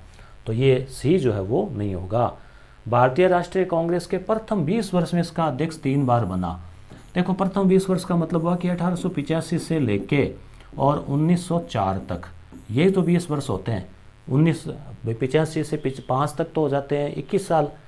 तो इसमें सबसे पहले जो पारसी थे वो दादा भाई नौरोजी थे, मैंने जिक्र किया। तो दादा भाई नौरोजी इसके 3 बार रहे, मगर वो 1906 में थे तीसरी बार, 1906 में। तो इस प्रकार से क्या हुआ, इस क्वेश्चन को डिलीट कर दिया गया। फिर उन्होंने क्वेश्चन बनाने वाले ने ऐसे सोचा, पर वो काउंटिंग में उनकी गलती हो गई होगी। तो ऐसे करके जो है वो, और लोग इतना ही देखते हैं स्टूडेंट और कोर्ट में चले जाते हैं फिर कि भाई ये ऐसे गलत है। तो कांग्रेस की किस अधिवेशन में सुरत विभाजन, तो अभी हमने जिक्र किया कि 1907 में, तो उस समय 23वां था, याद रखना, 2, 3, 23वां। कांग्रेस द्वारा किसकी असफलता के बाद भारत छोड़ो आंदोलन प्रारंभ किया गया? तो क्रिप्स मिशन। क्रिप्स मिशन 1942 में आया था, उसमें कोई बात बनी नहीं, तो भारत छोड़ो आंदोलन जो है वो शुरू कर दिया था। 8/8/1942 को उन्होंने वो घोषणा की, 9 तारीख से शुरू हो गया था। 9 तारीख को सब नेताओं को जेल में डाल दिया था। महात्मा गांधी, तो अहमदाबाद कपड़ा मिल का जो इनका आंदोलन था 1918 का, उसमें इनको किसके बुलावे पर गए? तो अनसुया साराभाई। चंपारण में कृषकों के असंतोष का प्रमुख कारण क्या था? तो चंपारण में गए थे गांधी जी और इनका वो भारत में पहला आंदोलन था। तो यूरोपीय बागान मालिकों द्वारा नील उगाने के लिए बाध्य किया जाता था और इसको 3 कठिया प्रणाली बोलते हैं। 3 कठिया, इसमें क्या होता था कि उनको वो ज़मीन का कुछ फिक्स हिस्सा था, उसके ऊपर उनको नील उगानी ही पड़ती थी। अब आप कहेंगे क्या दिक्कत है नील उगाने में? नील उगाने से फिर ज़मीन बंजर हो जाती थी, किसानों को फ़ायदा मिलता नहीं था और अंग्रेज़ों को फ़ायदा मिलता था। हिंद स्वराज के लेखक, तो हिंद स्वराज गांधी जी ने लिखी थी। वो जब चल रहे थे जहाज़ में चलने में कई महीने लग जाते हैं, तो ब्रिटेन से जा रहे थे अफ्रीका, तो रास्ते में उन्होंने लिखी थी 1909 में। गांधी जी ने इरविन को मांग पत्र दिया था 1930 में जो आंदोलन था सविनय अवज्ञा, उससे पहले तो इन्होंने मांग पत्र दिया था। तो कौन सी मांग जो इसमें नहीं थी? संपूर्ण मद्य निषेध कि भाई शराब के ऊपर रोको, भूमि कर को कम करना, नमक कर का उन्मूलन, भारत को पूर्ण आंतरिक स्वायत्ता। तो ये नहीं था कि भाई पूर्ण आंतरिक स्वायत्ता की ऐसी कोई मांग नहीं थी और उसको मांगने वाले भी नहीं थे अंग्रेज। तो मांगे ऐसी थी जो छोटी थी परंतु महत्वपूर्ण थी। दांडी यात्रा कब प्रारंभ की? अब ये भी देखिए, जैसे नमक का आंदोलन से जुड़ा हुआ ही है, तो ये था मार्च 12, 1930 को इन्होंने प्रारंभ की थी और 6 अप्रैल को ये वहाँ पहुँच गए थे। तो तारीख भी देखो, दोनों दिए इन्होंने। कौन सा कथन भारत छोड़ आंदोलन के विषय में असत्य है? 1942 में जो हुआ था कि यह क्रिप्स इंडिया मिशन की असफलता के बाद हुआ, सही है। जिलों में स्वतंत्र सरकारें बन गई थी, बलिया में, सतारा में। जेल में रहते हुए गांधी जी ने आंदोलन का नेतृत्व किया। कांग्रेस के समाजवादी दल के सदस्यों ने भूमिगत। तो देखो, गांधी जी को जेल में डाल दिया था, तो सभी नेताओं को जेल में डाल दिया था, इसलिए आंदोलन नेतृत्व विहीन था और लोगों ने अपने अपने हिसाब से जो है ना इसका नेतृत्व किया। और कांग्रेस के जो समाजवादी दल के सदस्य थे, जैसे जयप्रकाश नारायण, जेपी नारायण, अरुणा, आसफ अली, उन्होंने भूमिगत होकर यानी अंडरग्राउंड होकर, सामने आते तो पकड़ लेते, तो ऐसे इस आंदोलन को जारी रखा। 1920 में कलकत्ता में अधिवेशन हुआ था कांग्रेस का, विशेष अधिवेशन जो इमरजेंसी में बुलाया जाता है। तो गांधी जी असहयोग आंदोलन ला रहे थे, तो कहा कि बुलाओ, प्रस्ताव पारित कराओ। तो प्रस्ताव पारित करने के लिए समर्थन किसने किया, किसके समर्थन पर, तो मोतीलाल नेहरू जो है इसमें थे। हिंदू और मुसलमानों की एकता स्थापित करने का ऐसा अवसर अगले 100 वर्षों तक नहीं मिला। ये किसने कहा, तो ये गांधी जी ने कहा जब खिलाफत आंदोलन चल रहा था, जो कि अपने 1920 के आसपास ही जब प्रथम विश्व युद्ध समाप्त हो गया था, तो तुर्की जो है, टर्की, वो क्या है, ब्रिटेन के सामने लड़ा था। तो टर्की हार गया, जर्मनी हार गया, तो वहाँ पे खलीफा पद होता था, जो कि सबसे बड़ा इस्लाम का सर्वोच्च राजनीतिक नेता होता था। तो अंग्रेज़ लोग इस पद को समाप्त करना चाह रहे थे, तो पूरे विश्व के मुसलमानों ने इस पद को बचाने के लिए खिलाफत आंदोलन शुरू किया था। खिलाफत का मतलब वो नहीं है कि खिलाफ बगावत, वो नहीं है, खिलाफत आंदोलन। तो अली बंधु थे, मोहम्मद अली और शौकत अली, तो वो जो है वो इसके नेता थे। गांधी जी ने कहा हम आपके साथ हैं, आप हमारा साथ दीजिए, कांग्रेस में हम आपका साथ देंगे और हम हिंदू मुस्लिम मिलके जो है असहयोग आंदोलन भी चलाते हैं और खिलाफत भी चलाते हैं। वल्लभ भाई पटेल के बारे में, सरदार पटेल को किस देशीय राज्य के विरुद्ध पुलिस कार्रवाई करनी पड़ी थी, तो सरदार पटेल जो है इनको हैदराबाद, आपको पता ही है, ऑपरेशन पोलो नाम था, और वहाँ पे जो है वो मिलना चाहता था पाकिस्तान में गुपचुप तरीके से, और वहाँ पे जो रजाकार थे वो सेना के रूप में काम कर रहे थे। तो वो बारडोली सत्याग्रह का नेता कौन था, तो वल्लभ भाई पटेल था, अभी हमने पढ़ा इसके बारे में। B.R. अम्बेडकर के बारे में, बाबा साहब के बारे में, गांधी जी से पूना समझौता हुआ 1932 में, तो किसने हस्ताक्षर किए थे, तो B.R. अम्बेडकर ने। इसमें क्या हुआ था, 1932 में अंग्रेज एक स्कीम लेकर आए थे जिसको मैकडोनाल्ड पंचाट कहते हैं, सांप्रदायिक पंचाट। उसमें यह था कि जैसे पहले मुस्लिमों को 1909 में अलग से जो है निर्वाचन पद्धति दी गई थी, वैसे ही दलितों के लिए भी अलग से लाए थे। तो अम्बेडकर तो उसका समर्थन कर रहे थे कि भाई ऐसे दलितों के समस्या का समाधान होना नहीं है, मगर गांधी जी ने क्या किया, उस पर अनशन शुरू कर दिया और उनकी स्थिति हो गई मरने वाली सी कि भाई गांधी जी जो आज जाएं या कल जाएं। तो फिर अम्बेडकर जो है उन्होंने उनकी बात को मान लिया, और गांधी जी का विरोध ये था कि भाई अगर इस प्रकार से हुआ, अगर दलितों को भी अलग से निर्वाचन पद्धति दे दी गई, तो फिर क्या होगा कि भारत के अंदर एक बंटवारा, एक पाकिस्तान की स्थिति और शुरू हो जाएगी। तो इस हिसाब से जो है, यानी कि एक अलग से जो है ना समाज से कट जाएंगे, हिंदू समाज से बंट जाएंगे, अलग हो जाएंगे। तो उन्होंने इसका विरोध किया और फिर जो है बाबा साहब ने इसको बात को मान लिया, और गांधी जी ने कहा कि इसके बजाय आपको एक अलग से अंदर ही आरक्षण दे दिया जाएगा। तो उसी प्रकार से जैसे सीटें आज भी SC और ST की सीटें चुनाव में रिजर्व होती है, महिलाओं की भी होती है, वैसे अंदर ही आरक्षण दे दिया गया, अलग से निर्वाचन पद्धति नहीं लगाई गई। अलग से निर्वाचन पद्धति का मतलब हुआ कि मान लीजिए किसी जातीय धर्म को आरक्षण दे दिया, तो उसका नेता उसी धर्म का नेता होगा और उसी के लोग उसको वोट देंगे, तो फिर वो केवल उन्हीं का ध्यान रखेगा, बाकी आबादी का ध्यान नहीं रखेगा। अब यहाँ सब जाति के वोट देते हैं, तो उसका फिर सभी का वो विकास करवाने के लिए जो प्रतिबद्ध होता है। तो इस प्रकार से हमने देखे PYQ। आप एक बार वीडियो दोबारा देख लेना या फिर इनकी PDF को दोबारा रिवीजन कर लेना, महत्वपूर्ण है, और इसी आधार पे हमें आगे तैयारी करनी है। धन्यवाद। एप्लीकेशन है अपना यस गुरु नाम से, ठीक है, तो आप प्ले स्टोर से उसको आप डाउनलोड कर लेना, और लिंक यहाँ इस वीडियो के नीचे भी मिल जाएगा, या आप यस गुरु आपने कर रखा होगा डाउनलोड, तो ये उसका लोगो रहेगा, अपने यूट्यूब चैनल का है। तो फिर आप उसमें आगे जाएंगे तो ये इस प्रकार से आपके ये ओपन हो जाएगा, और फिर आप इसको ये टेलीग्राम चैनल भी ज्वाइन कर लेना। अच्छे अच्छे फैक्ट हम डेली डालते हैं, और ये प्रोफाइल से आप लॉगिन कर लेना। यहाँ पे देखो स्कूल व्याख्याता के लिए करीब 200 टेस्ट का संग्रह है, 6000 से अधिक प्रश्न है, आप आराम से इसको कर सकते हैं। अगर आप इसको ओपन करेंगे तो ये अगला पेज आएगा जैसे राजस्थान का भूगोल 15 टेस्ट है, 500 प्रश्नों का संग्रह है, हिंदी और इंग्लिश का है। आप चाहें तो अलग अलग पार्ट भी ले सकते हैं कि भाई केवल आपको हिंदी इंग्लिश लेना है तो भी ले सकते हैं, कंबाइंड भी ले सकते हैं। भारत की राज्य व्यवस्था 15 टेस्ट, भारत का इतिहास 21 टेस्ट, टॉपिक वाइज फिर संपूर्ण पाठ्यक्रम। राजस्थान का इतिहास कला संस्कृति 35 मॉक टेस्ट, इतिहास आ गया, कला संस्कृति आ गई। शैक्षिक प्रबंधन 1000 प्लस प्रश्न 25 टेस्ट, शिक्षा मनोविज्ञान 35 टेस्ट, आय व प्रश्न भी यहाँ पूछे गए हैं अभ्यास के लिए, और सामान्य विज्ञान के 11 टेस्ट कक्षा 6 से 10 तक की किताबों पर आधारित। तो ये स्कूल व्याख्याता के लिए। साथ ही आप हिंदी से स्कूल व्याख्याता या सेकेंड ग्रेड की तैयारी कर रहे हैं तो ये भी आपके लिए उपयोगी रहेगी। इसमें हिंदी साहित्य का इतिहास और काव्य शास्त्र, एक तो इसके अंदर हम इसको अगर आगे ओपन करते हैं तो एक तो हिंदी साहित्य का इतिहास और काव्य शास्त्र फर्स्ट ग्रेड और सेकेंड ग्रेड दोनों में कॉमन है। तो इसके जो है करीब 1000 प्रश्न जो है वो टेस्ट के रूप में मिलेंगे, 30 टेस्ट इसके रहेंगे। ठीक है, वो अपलोड है, लगभग हर गुरुवार और रविवार को टेस्ट होता है। जो पहले हो गए उनको भी आप दे सकते हो अपनी सुविधा अनुसार, चाहे दिन के भी 5-5 दे लो, बते 2-2 दे दो, आप 3-3 दे दो। ऐसे ही शिक्षण विधियाँ जो सेकेंड ग्रेड में हिंदी में आती है तो 700 प्लस प्रश्नों का 21 टेस्ट का सेट है। ऐसे ही संपूर्ण हिंदी व्याकरण जो कि आपके 30 टेस्ट के रूप में लगभग होगी, सेकेंड ग्रेड के काम की है। ऐसे ही सेकेंड ग्रेड का जीके पेपर भी हमने कर दिया है, इसमें 50 से 60 टेस्ट होंगे। और रीट मेंस के लिए भी हिंदी, विज्ञान, इंग्लिश, सामाजिक के टेस्ट हमने लगा रखे हैं।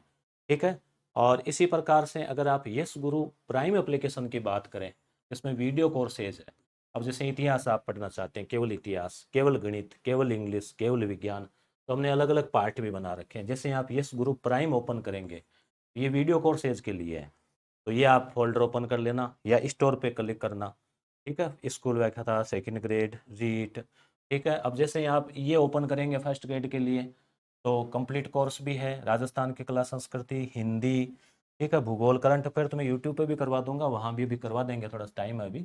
इंग्लिश, साइंस, ठीक है, पॉलिटिकल साइंस, राजस्थान करंट, ये इसमें रहेगा। और उसके अलावा जैसे एजुकेशनल मैनेजमेंट, इंडियन हिस्ट्री, ठीक है, तो ये सब सारी जो है इसमें अलग अलग जो है आपको करवा रखी है। ठीक है,